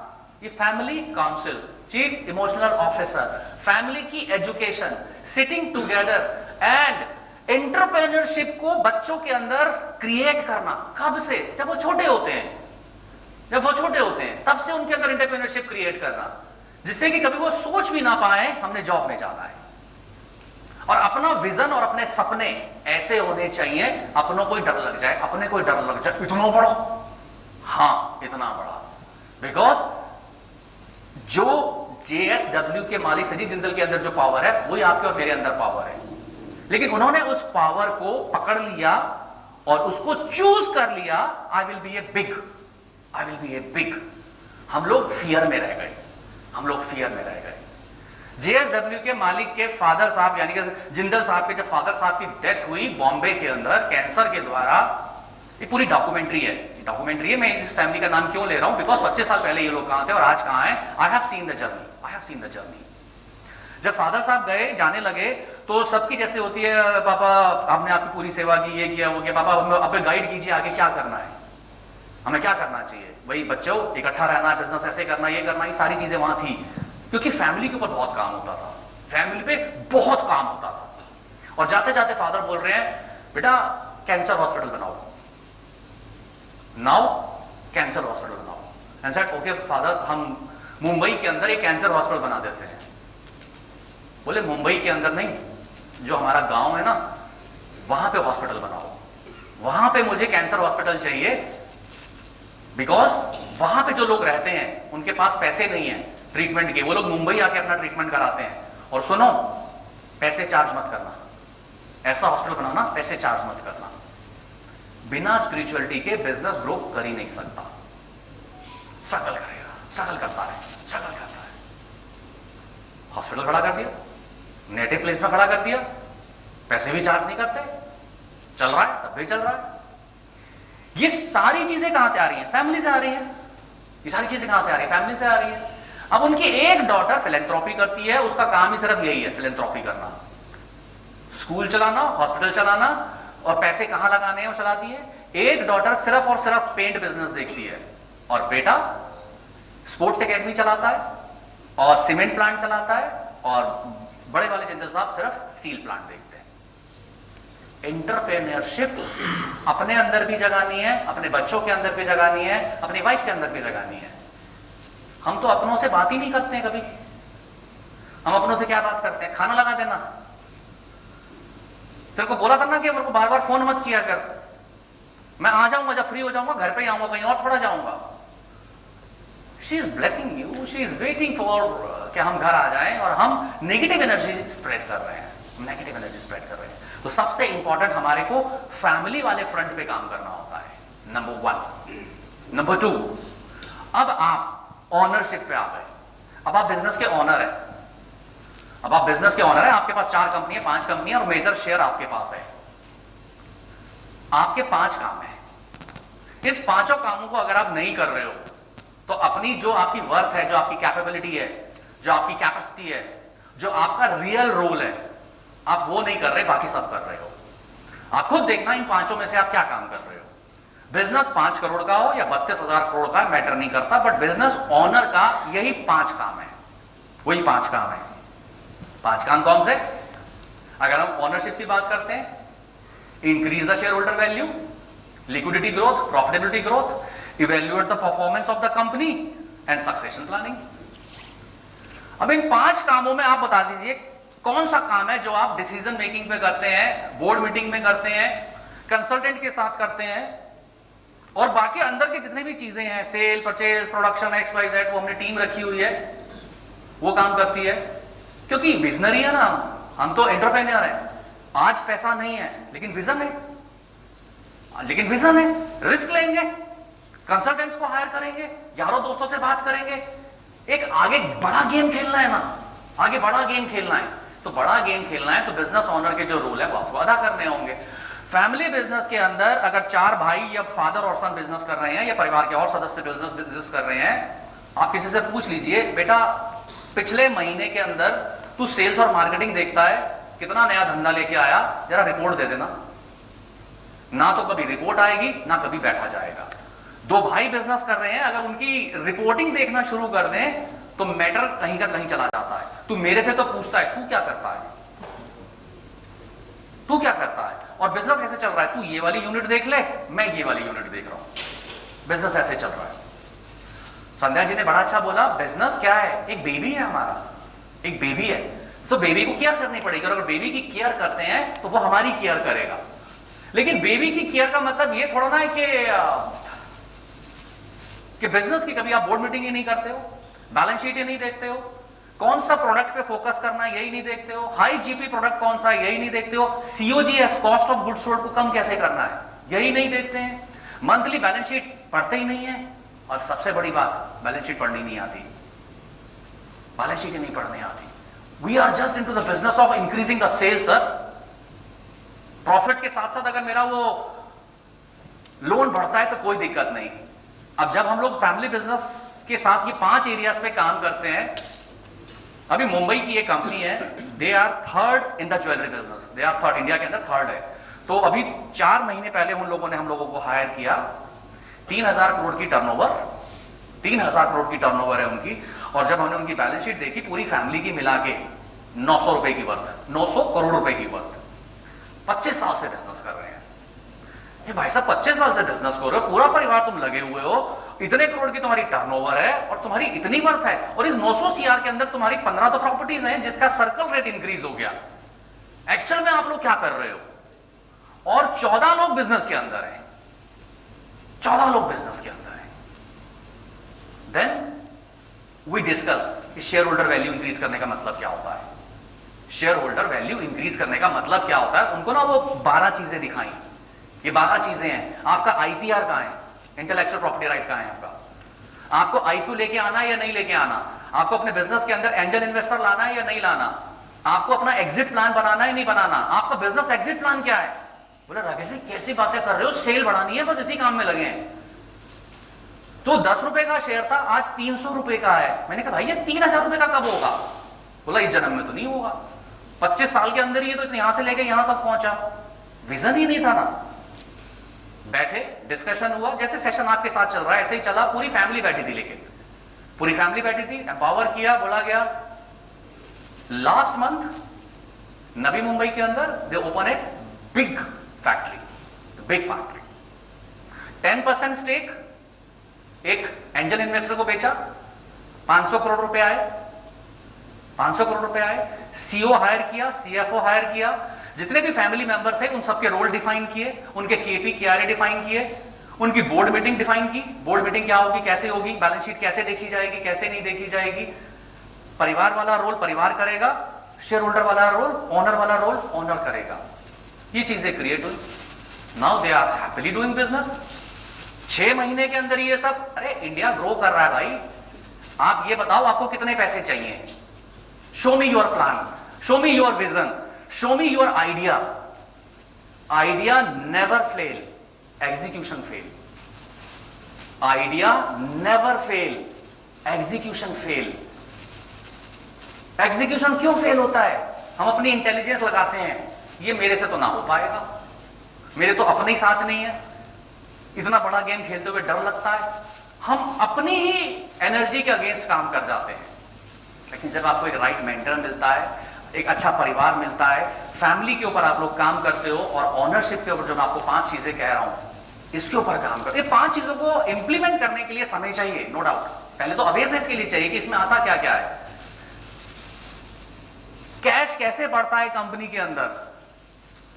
कंपनी के अंदर अगर आप कैश से स्ट्रगल कर रहे हो और आपको 2 महीने के अंदर कैश रिच कंपनी बनना है, सीधा सा तो फंडे है, सीधे से फंडे है, लेकिन बिजनेस ओनर वो फंडे ना तो पढ़ता है, ना समझता है, ना इंप्लीमेंट करता है, और अपने उस कंसल्टेंट से पूछता है जो जीएसटी इनकम टैक्स का काम कर रहा है ना, उससे पूछता है भाई क्या करूं, वो कह रहा है ज्यादा कच्चे का काम कर, पक्के का काम ज्यादा मत कर, नोटिस आ जाते हैं आजकल, ज्यादा प्रॉफिट मत दिखा, दिक्कत आ जाएगी, ये निकाल ले, पैसा निकाल ले। और हम कह रहे हैं सही कह रहा है यार, सही कह रहा है। आपको राइट पर्सन से राइट क्वेश्चन पूछना है। आपको अगर बिजनेस ग्रो करना है तो बिजनेस ग्रोथ कंसल्टेंट से आपने बात करनी है, आपको बिजनेस ग्रोथ कंसल्टेंट बात करनी है। इतनी सारी वीडियोस आपके साथ पड़ी हुई है बिजनेस के अंदर, यूट्यूब के अंदर, वहां से आपने उठाना है ना क्या चीज आपके लिए राइट है। जितना पैसा 30 साल में लोग कमाते थे, आज की डेट में 3 साल में कमाया जाता है, ठीक है, 3 साल में कमाया जाता है। आपको जगाने के लिए ही मैं आया हूं, आपको जगाने के लिए मैं आया हूं। फैमिली सक्सेशन ये नहीं है कि मेरे बाद मेरा प्रॉपर्टी किसको जाएगी, मेरे कंपनी के शेयर किसको जाएंगे, मेरा बच्चे को क्या मिलेगा, वाइफ को क्या मिलेगा, ये फैमिली सक्सेशन नहीं है, ये बिजनेस सक्सेशन नहीं है। Succession is beyond ownership and leadership. The next is business यानी कि मैनेजमेंट स्टाइल। 99% बिजनेस ओनर 100% इसी काम को करने में लगे हुए हैं।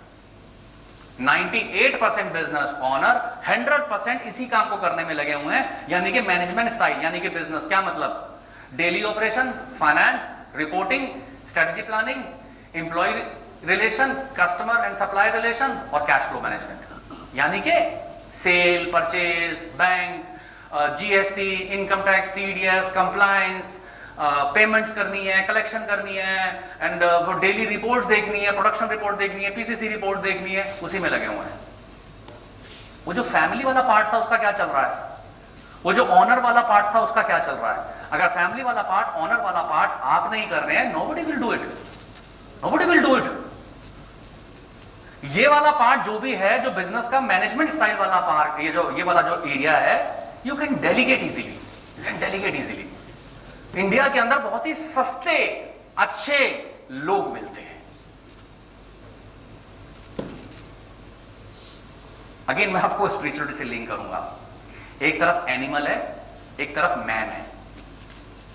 एनिमल पावरफुल है, एनिमल पावरफुल है। इस रूम के अंदर कभी शेर आ जाए हम सबको फाड़ देगा, ठीक है। उसका विजन हमसे 6 टाइम ज्यादा होता है, उसके अंदर जो पावर है हमसे ज्यादा है, उसकी जो भागने की क्षमता है वो हमसे ज्यादा है। तो इसका मतलब ईश्वर ने दोनों में जानवर को ज्यादा पावरफुल बनाया, लेकिन ईश्वर ने, एनर्जी ने इंसान को इंटेलिजेंस दी है, उस इंटेलिजेंस का यूज करते हुए इंसान ने 2 पत्थर लिए, उसको रगड़ा और रगड़ने के बाद एक भाला बना दिया, और भाला बनाने के बाद शेर को या एनिमल को मारने का एक टूल क्रिएट कर दिया। फिर ह्यूमन ने इंटेलिजेंस और यूज की, उसने बोला नहीं, भाला मारने के लिए मुझे 5 तक जाना पड़ता है, उसने एरो बना दिया, एरो बना लिया। फिर इंटेलिजेंस यूज की, इमेजिनेशन यूज किया और एक बंदूक बना दी। फिर उसने इंटेलिजेंस यूज किया, फिर इमेजिनेशन यूज किया, फिर टूल बनाया, यहां से बटन दबाऊंगा वहां जाके उसको लग जाएगा, यानी कि कुछ भी जो रॉकेट होगा, कुछ भी होगा, लेजर होगा, जो भी होगा, लग जाएगा। क्या मतलब है? स्पिरिचुअलिटी क्या कह रही है? ह्यूमन के पास इंटेलिजेंस है, उस इंटेलिजेंस से इमेजिनेशन किया जाता है, उस इमेजिनेशन से टूल क्रिएट किए जाते हैं, और वो टूल आपको कंफर्टेबल बनाते हैं।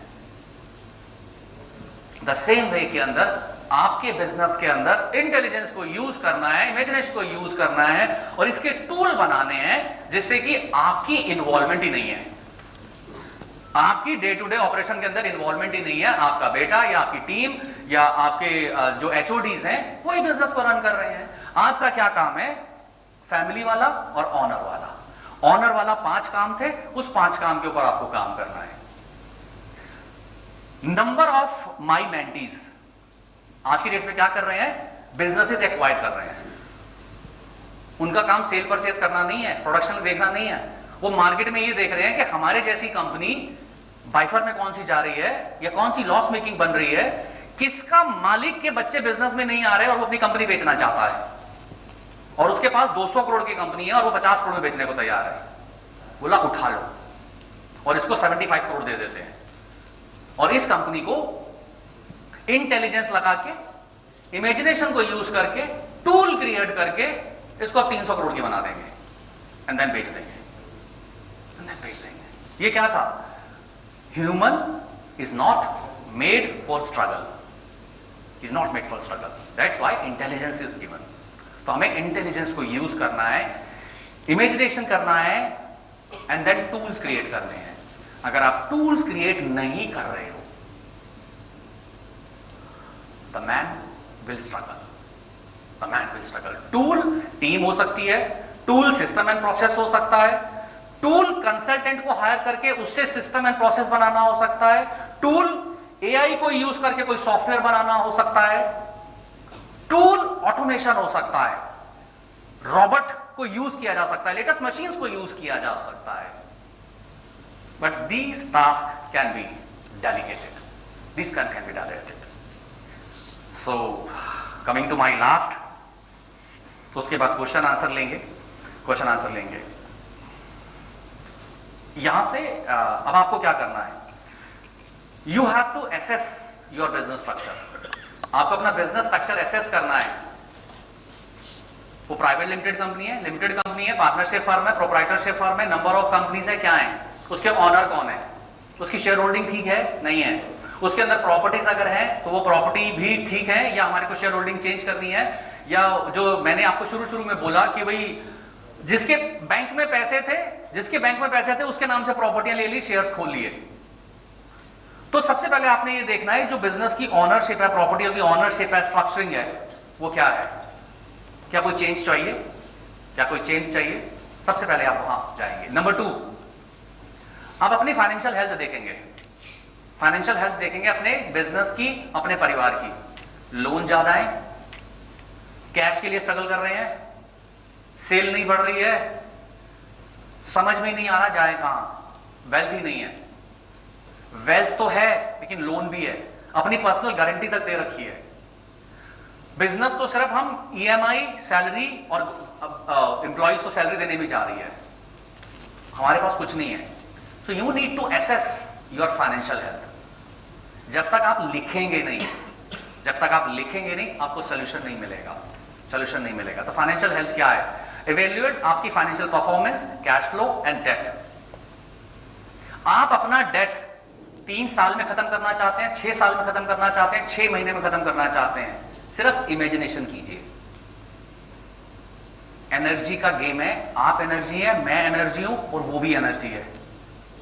उसको इंटेंशन बताइए, परमेश्वर हायर सोल 6 महीने के अंदर मेरे को ये 50 करोड़ का लोन खत्म करना है। इंटेलिजेंस को यूज करके सिर्फ इमेजिनेशन किया अभी। फिर क्या करेंगे? टूल बनाएंगे, देखेंगे ये कैसे हो सकता है, ये कैसे हो सकता है। सेल बढ़ानी है, प्रॉफिट बढ़ाना है, बिजनेस को एक्वायर करना है या कुछ और करना है। हम लोग क्या करते हैं? हाउ पे जाके रुक जाते हैं, ये ना हो पाएगा, ये ना हो पाएगा। और फैमिली बिजनेस के अंदर जो एक्स्ट्रा ऑर्डिनरी कर रहे हैं वो हाउ पे नहीं रुकते, वो वाई पे चलते हैं। क्यों करना है, क्यों कमाना है? जेएसडब्ल्यू ने क्या कहा? मैं अपने बच्चों को दिखा रहा हूं कि मेरे को स्टील प्लांट लगाने हैं, मेरे को सीमेंट प्लांट लगाना है। कब? जब बच्चे 8 साल के, 12 साल के, 15 साल के हैं। और सिर्फ वही नहीं है, इमामी परिवार भी ऐसा ही किस्सा है। इमामी भी ऐसा है, जेएसडब्ल्यू भी ऐसा है, एशियन पेंट भी ऐसा है, अरविंद आई केयर सेंटर भी ऐसा है, जयपुर रग्स भी ऐसा है। I can give you 100 case studies, 100 case studies, जहां पर कि सिर्फ इंटेलिजेंस को यूज करके इमेजिनेशन किया गया, इमेजिनेशन से टूल बनाए गए और टूल बनाने के बाद उसको इंप्लीमेंट किया गया और इमेजिनेशन के साथ ही मैनिफेस्टेशन की गई और हेल्दी बिजनेस बनाया। Third one, operations. ऑपरेशंस में देखिए आप क्या काम कर रहे हो, आपके लायक है? जो मेरे पास टीम है उस टीम को मैं सही यूज कर रहा हूं? जो मेरे पास टूल्स हैं, क्या मैं उस टूल का सही यूज कर रहा हूं या मुझे कुछ नए टूल्स बनाने हैं, मुझे कोई सॉफ्टवेयर बाय करना है, मेरे को कुछ ऐसा काम करना है जहां मेरी इन्वॉल्वमेंट या मेरे बच्चों की इन्वॉल्वमेंट कम हो?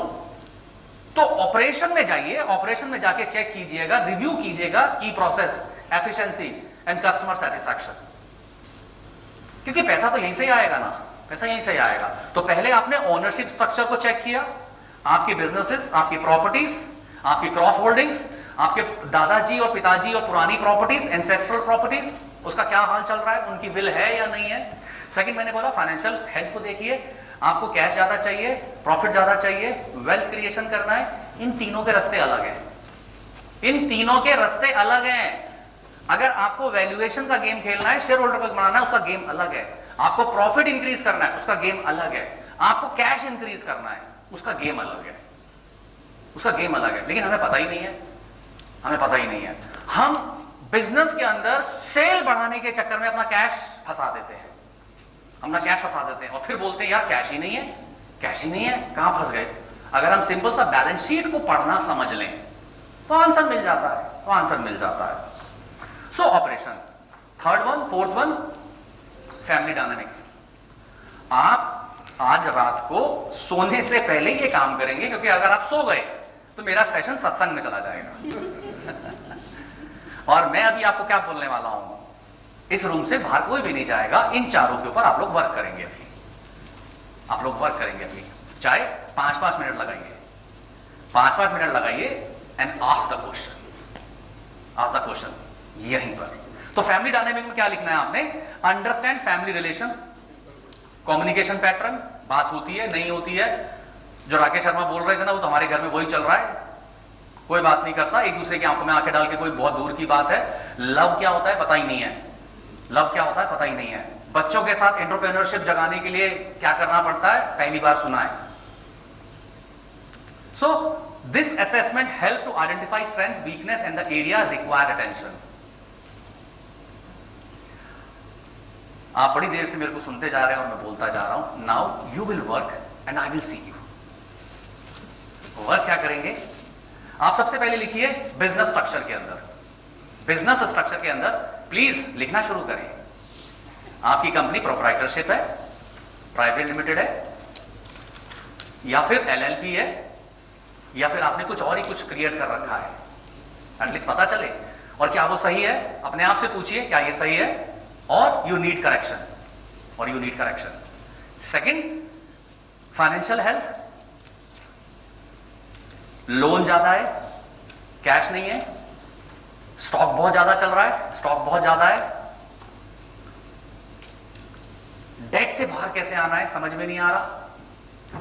बिजनेस के अंदर ग्रो तो करना चाहते हैं लेकिन समझ में नहीं आ रहा कहां से शुरुआत करें। You need to give direction to your mind. Intelligence को यूज करना है, अपने माइंड को डायरेक्शन दीजिए और उससे कहिए प्रॉब्लम बता क्या है, प्रॉब्लम क्या है। एंड देन जब आप प्रॉब्लम पे आएंगे देन इमेजिनेशन को यूज करके टूल तक चलेंगे। मैं कुछ केस स्टडीज डिस्कस करूंगा, कुछ एक आप में से केस स्टडी ले लूंगा, hardly you will take 5-10 minute more sir, it's okay ना? Yeah, no problem. या प्लीज कर लीजिएगा काम। राकेश शर्मा आपके पास दोबारा बार बार नहीं आएगा, और राकेश जैसा बंदा भी आपके पास दोबारा नहीं आएगा। You will get the consultant, you will get the experts, but you will not get the mentor, you will not get a person. Thank you ji. Yeah please.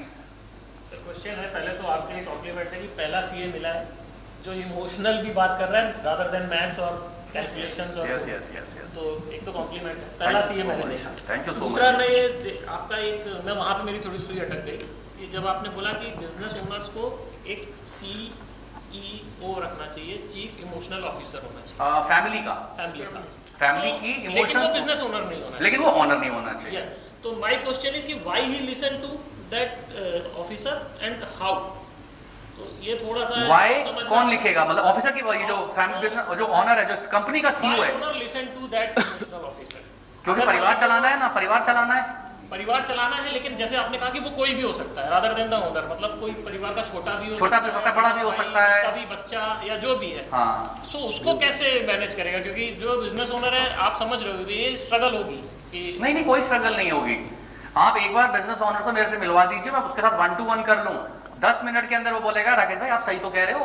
आप सुलझ चुके हैं, यहाँ सारे उलझे हुए बैठे हैं, कोई भी नहीं ये बैठा हुआ। सबसे बड़ी उलझन है, आप- विश्वास मानिए, नहीं नहीं आप विश्वास मानिए, मैं सच बोल रहा हूँ। राकेश जी, कोई नहीं नहीं, आई नहीं रिस्पेक्ट, दे रहा, आई कोई बात नहीं नहीं, आई अंडरस्टैंड मैं यू। बता रहा हूँ, मेरी सुई अटकी हुई है और ये सच है। अच्छा, मेरी बात को मैं समझिए, अगर मैं एक रिजिड बिजनेस ओनर हूँ, तो why I listen to that emotional person of my, जो कि मेरी वाइफ है, एग्जांपल ले लेते हैं, वाइफ है, कि मैं क्यों सुनूं उसकी, कि वो कह रही है कि छोटा वाला जो बहू है वो ठीक नहीं है, वो बिकॉज ऑफ द 4 रीजन, ये ठीक करो आप, कि भाई मैं क्यों सुनूं। ये सारे बिजनेसमैन डीप बैठे हुए हैं सर, वो नहीं सुनते हैं, इसलिए मैं आपसे कह रहा हूँ आप इलैबोरेट। मैं इसका आंसर कर रहा हूँ, मैं इसका आंसर देता हूँ। Yes please sir. What he is saying is practically right. Yes, क्या होता है कि जब आपने बोला कि 2 अलग अलग वो बना दीजिए, एक बिजनेस ऑनर और एक चीफ इमोशनल ऑफिसर, तो जो बिजनेस ऑनर है उसके पास पावर बहुत है, फाइनेंशियल पावर है, बिजनेस मैनेजमेंट पावर है। चीफ इमोशनल ऑफिसर के पास कोई पावर नहीं है, सिर्फ फैमिली को बता सकता है कि ये करो या वो मत करो, फिर फैमिली सुने या नहीं सुने that is a different thing.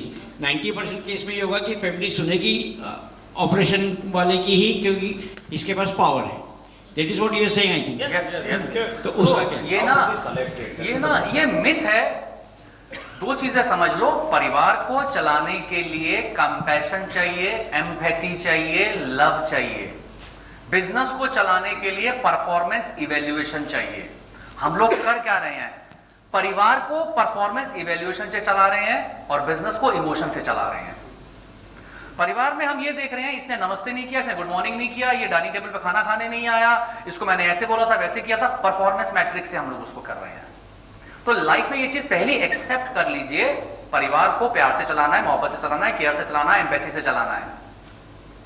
मतलब क्रॉस पाथ हो गया है कि बिजनेस को जहाँ पे एम्पैथी से, मतलब बिजनेस में जो चीज देनी थी वो हम परिवार को कर रहे हाँ। हैं, और जो ट्रीटमेंट परिवार को देना था वो हम बिजनेस को दे रहे हैं। Exactly. वो मेरा पहला प्यार है जी, बिजनेस तो हाँ, पढ़ना पड़ना चाहिए, हाँ। वो मेरा बच्चा है। अब ये जो और बिजनेस जो है, बच्चा है वो परेशान है। अब बिजनेस में आप कंपैशन कैसे देख रहे हो, ये देखना। बिजनेस में एक प्रोडक्ट प्रॉफिट नहीं दे रहा, बिजनेस में एक एम्प्लॉय, पुराना एम्प्लॉय काम ही नहीं कर रहा ढंग से, हम कह रहे हैं कोई नहीं हो जाएगा, अगले महीने से ठीक हो जाएगा। एक कस्टमर है, वो 30 दिन में पेमेंट नहीं कर रहा, वो 60 दिन में चला गया, वो 60 दिन वाला 90 दिन में चला गया, हम कह रहे हैं कोई नहीं, अगर बोलेंगे ना छोड़ के चला जाएगा, कोई नहीं। वहां पे कंपैशन दिखा रहे हैं, यहां कंपैशन नहीं दिखा रहे हैं। तो गेम सारा यहां से शुरू होता है। परिवार बना ही कंपैशन के लिए, एम्पैथी के लिए, प्यार मोहब्बत के लिए। जिस दिन परिवार के सारे सदस्य लव, केयर, एम्पैथी और कंपैशन में आ गए, आप एनर्जी का गेम समझ नहीं पाओगे। ये एनर्जी का गेम है। पूरे का पूरा परिवार ब्लेस करेगा, हमारा परिवार ग्रो हो, हमारा बिजनेस ग्रो हो। और जब सारे के सारे प्रे करेंगे to the God, and thank you so much for giving the beautiful father, what a wonderful wife I have, what a understanding we have in our house. रात का एक मील या दिन का एक मील हमारा परिवार पूरा इकट्ठे खाता है, what a blessed we have. जिस दिन ये स्टेटमेंट और ये वोकेबलरी हमारी बन गई ना, वो हमारी टीम में होगा।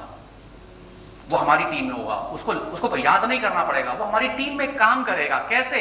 जैसे भगवान श्री कृष्ण सारथी बनके अर्जुन का काम करते थे, ऐसा ही होगा।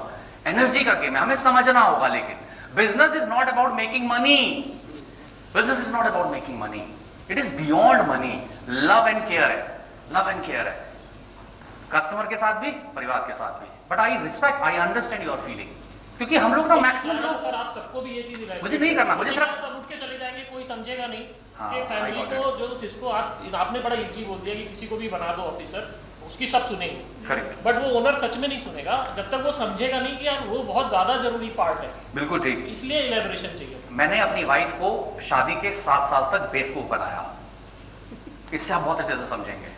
7 साल तक बेवकूफ बनाया। मैं पूरे अपने माँ बाप के साथ रहता हूँ और डॉटर है मेरी छोटी। 7 साल तक हमारे बीच में जब जब लड़ाई होती थी ना, मैं उसको एक ही वर्ड बोलता था, I love you. I love you बोल के बस मैं उसको हक कर लेता था और वो भूल जाती थी। 1 साल, 2 साल, 3 साल, 4 साल, 5 साल मैं चेंज नहीं हुआ। 7 साल हो जाने के बाद अति हो गई एक दिन, और घर के अंदर कुछ माहौल खराब था, लड़ाई हुई, जाके मैंने उसको वही बोला, मैंने कहा यार आई लव यू। और मेरे माता पिताजी और सब बच्चे, हम सब लोग खाना खा रहे थे, हम सब इकट्ठे थे। उसने मेरे को आई कांटेक्ट में देखा, बोली लिसन टेल मी, तुम्हारे आई लव यू में आता क्या है? मैंने बोला क्या मतलब, मैं तेरे को प्यार करता हूँ, उससे ज्यादा और क्या?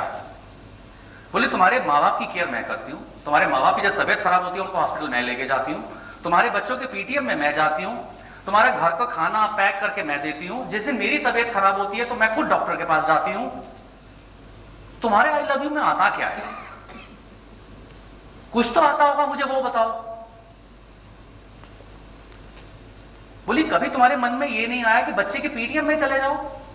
तुम्हारे कभी दिल में कभी ये नहीं आया कि बच्चे का आज बर्थडे है, आज ऑफ कर लो और बच्चे को तुम लेके जाओ और मैं घर का काम कर लूं और तुम उसके साथ एक दिन बिताओगे? कभी तुम्हारे मन में ये नहीं आया? क्या ये लव नहीं है? और मैं इंसान था, मुझे ग्रो करना था। इस क्वेश्चन को लेके मैं डाइनिंग टेबल पे बैठ गया एक पेपर उठा के, और मैंने अपने आप से पूछा लव में क्या आता है? और मेरे उसमें नंबर आए 0। झूठ, फरेब और फ्लर्टिंग करने के अलावा कुछ नहीं आता था मुझे उस टाइम तक। एंड देन उसके बाद से उस रात को ही डिसाइड हुआ what is my role in family. पापा को डॉक्टर के पास लेके जाना है, हॉस्पिटल लेके जाना है, माय रिस्पॉन्सिबिलिटी। ये 4 काम तेरे, 2 काम मेरे। और उससे पूछा अच्छा बता मैं तेरे साथ ऐसा क्या करूं जिससे कि तू हैप्पी हो? What is the one thing? She said मुझे और कुछ नहीं चाहिए, मुझे ना 24 घंटे में से 15 मिनट तुम और मैं इकट्ठे हो और कोई बीच में ना हो। मुझे सिर्फ इतना ही समय चाहिए तुमसे, बस इतना ही समय चाहिए। मुझे लगा बोलेगी नहीं नहीं हमारे को मेबैक लेनी है, हमारे को कोई हार लेना है या एक और बड़ा सा घर लेना है, सिर्फ 15 मिनट चाहिए। तुम कहां भागे जा रहे हो? तुम्हारे पास फुर्सत ही नहीं है। कभी तो एक बार आके मेरे से बात कर लो कि बता क्या चला, आज क्या हुआ? बोलती तुम मेरे से पूछते हो क्या हुआ, मैं बताती हूँ और 15 मिनट के बाद मैं तुमसे पूछती हूँ मैंने तुम्हें क्या बताया, तुम्हें वो भी नहीं पता होता। तो लव क्या होता है? अपनी माँ को देख लेना, अपनी वाइफ को देख लेना, अपने बच्चों को देख लेना। लव की डेफिनेशन के लिए राकेश शर्मा की जरूरत नहीं है। And be the example of love in your family, in your business, with your customer, with your supplier, everywhere, everywhere.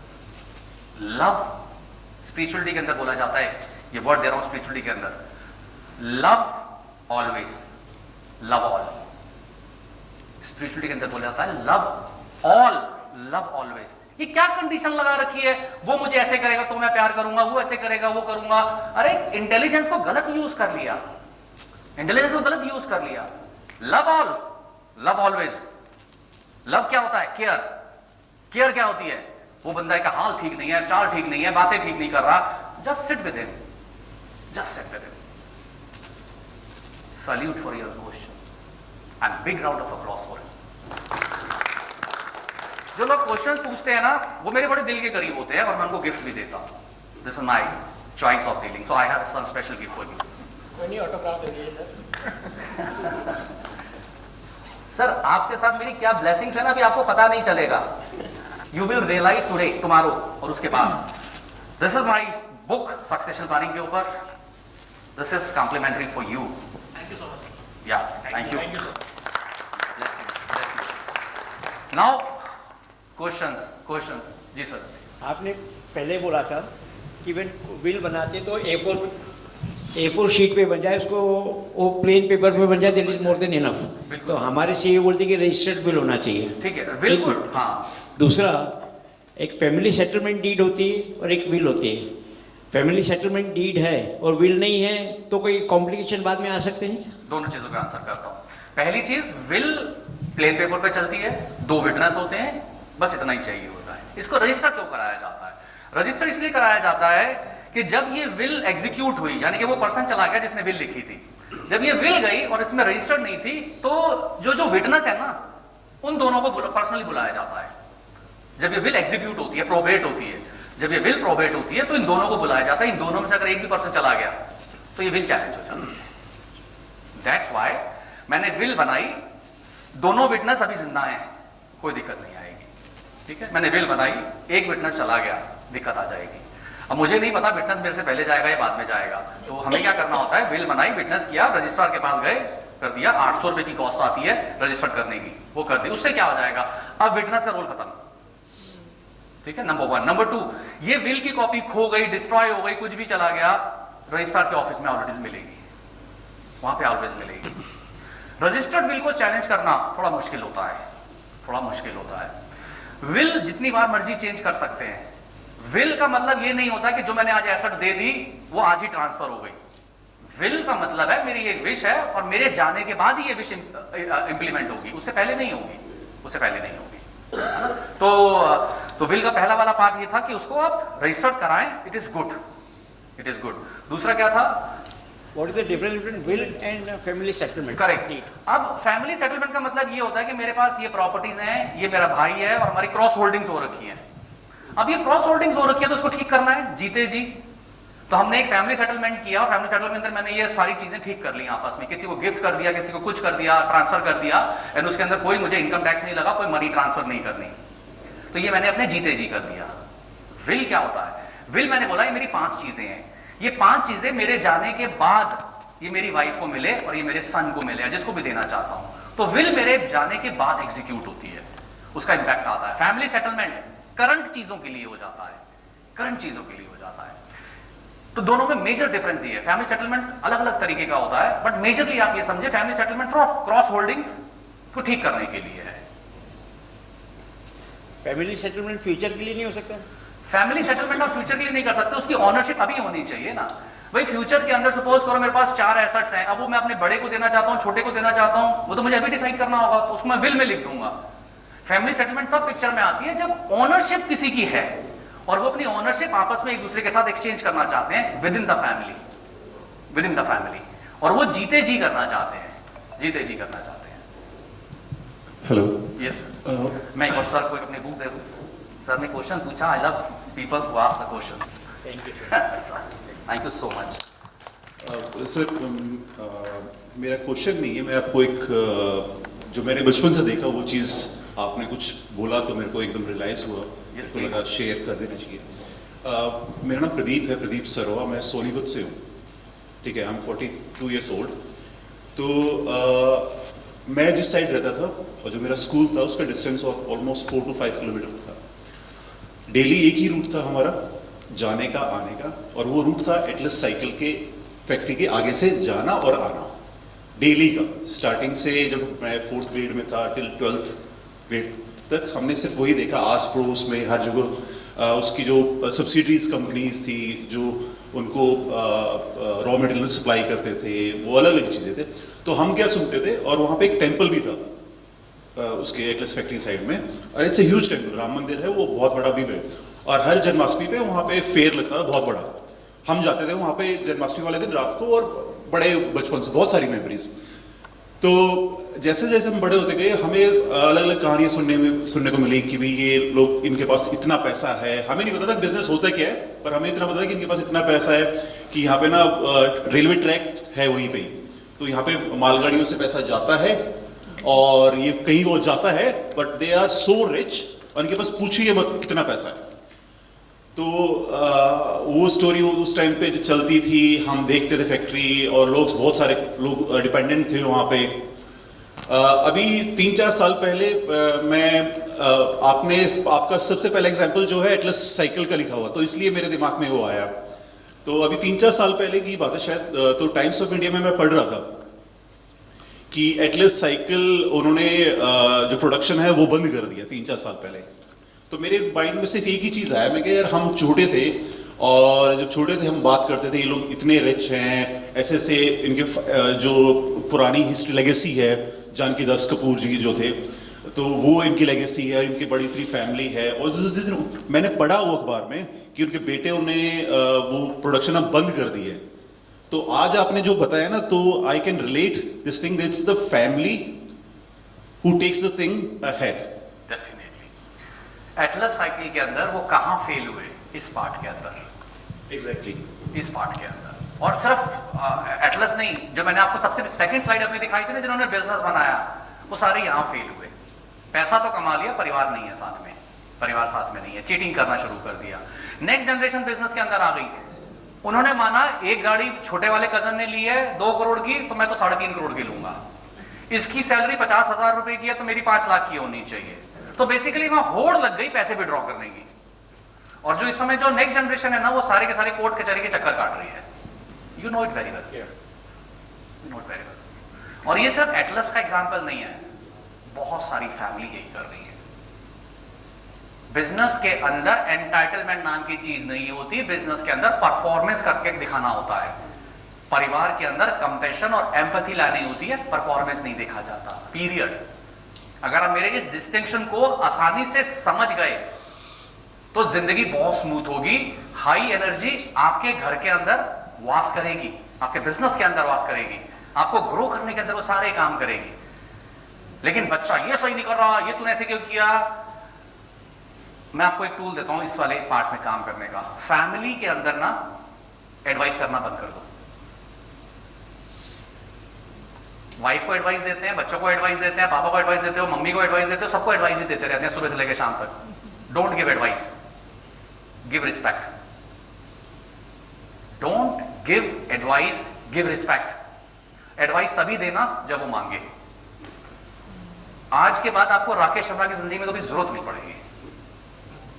जो भी चीजें वो क्रिएट करवाना चाहता है ना, सिर्फ इसी लाइन से क्रिएट कर दोगे। एक्चुअली हम गलती यही कर रहे हैं, हर जगह एडवाइस।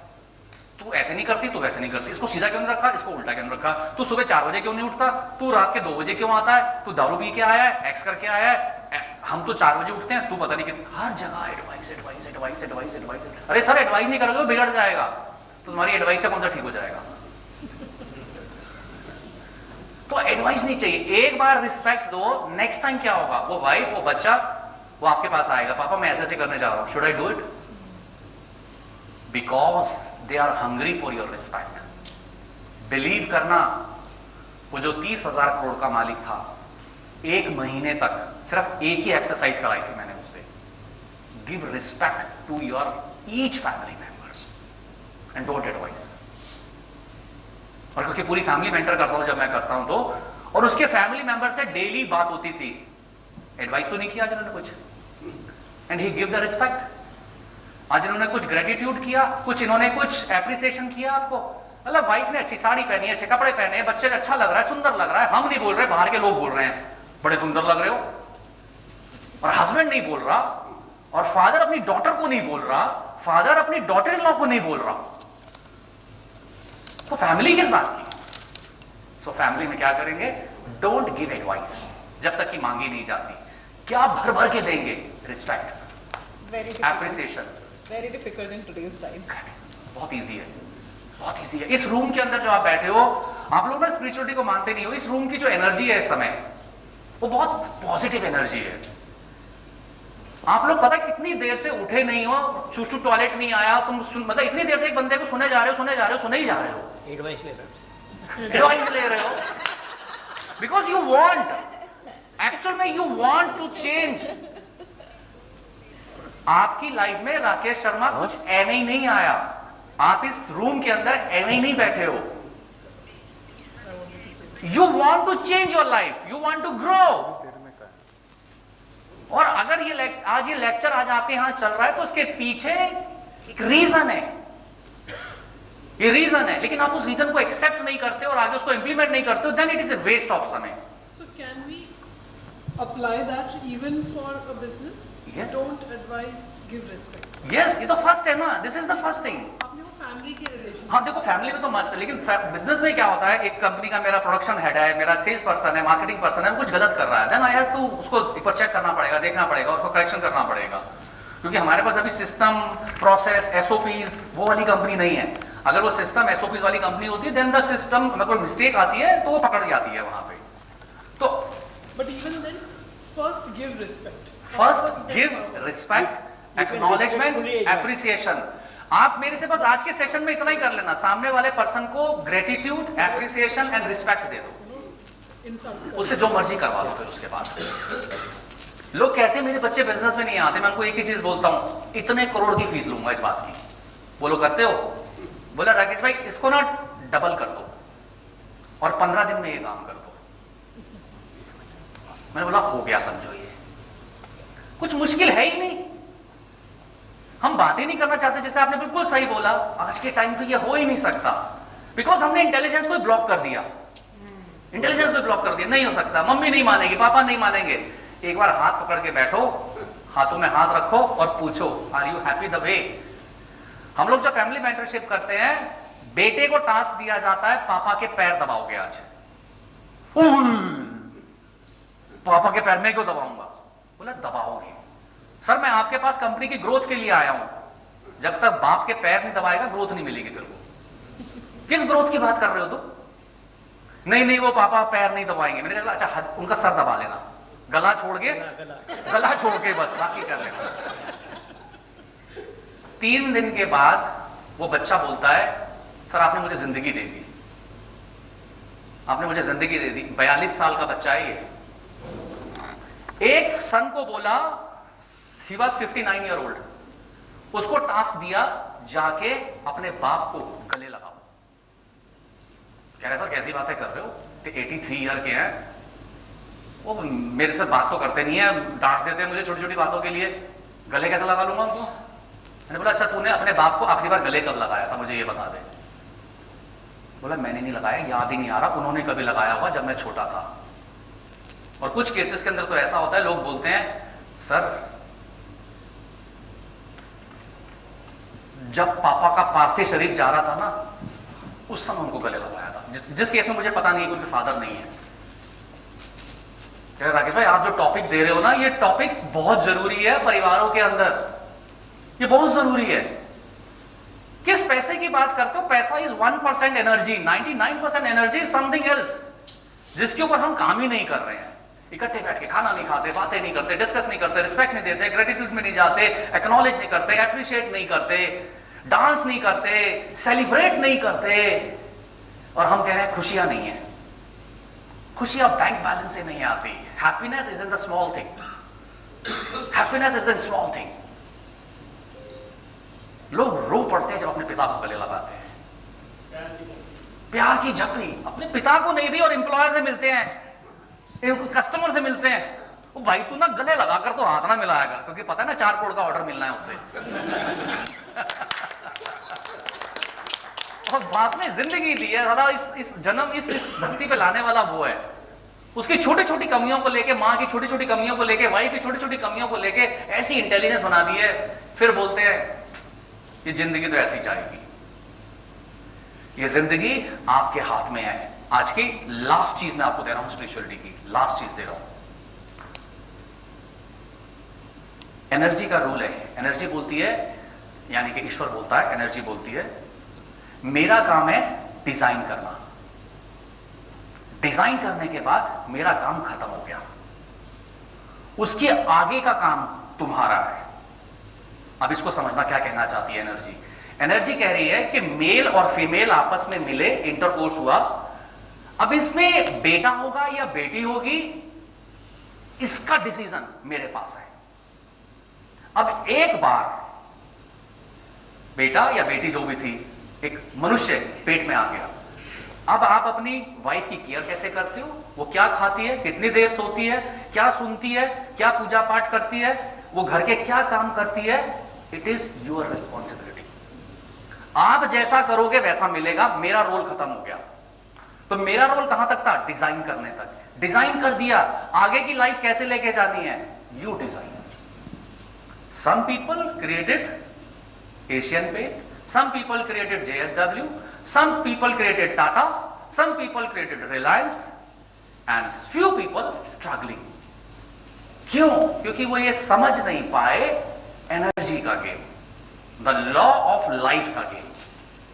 तो लॉ ऑफ लाइफ बोलती है पीपल को एक्नॉलेज करो, एप्रिशिएट करो, लव दो अनकंडीशनली, अनकंडीशनली।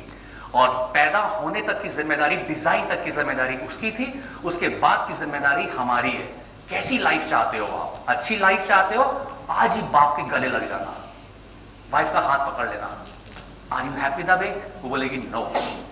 कहना व्हाट शुड आई डू, और what together we should do, जैसे कि लाइफ में मजा आए।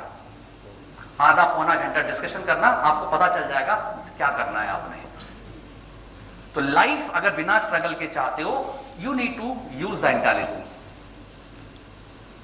Use the imagination, create the tools, enjoy the life. And thank you so much for giving your patience.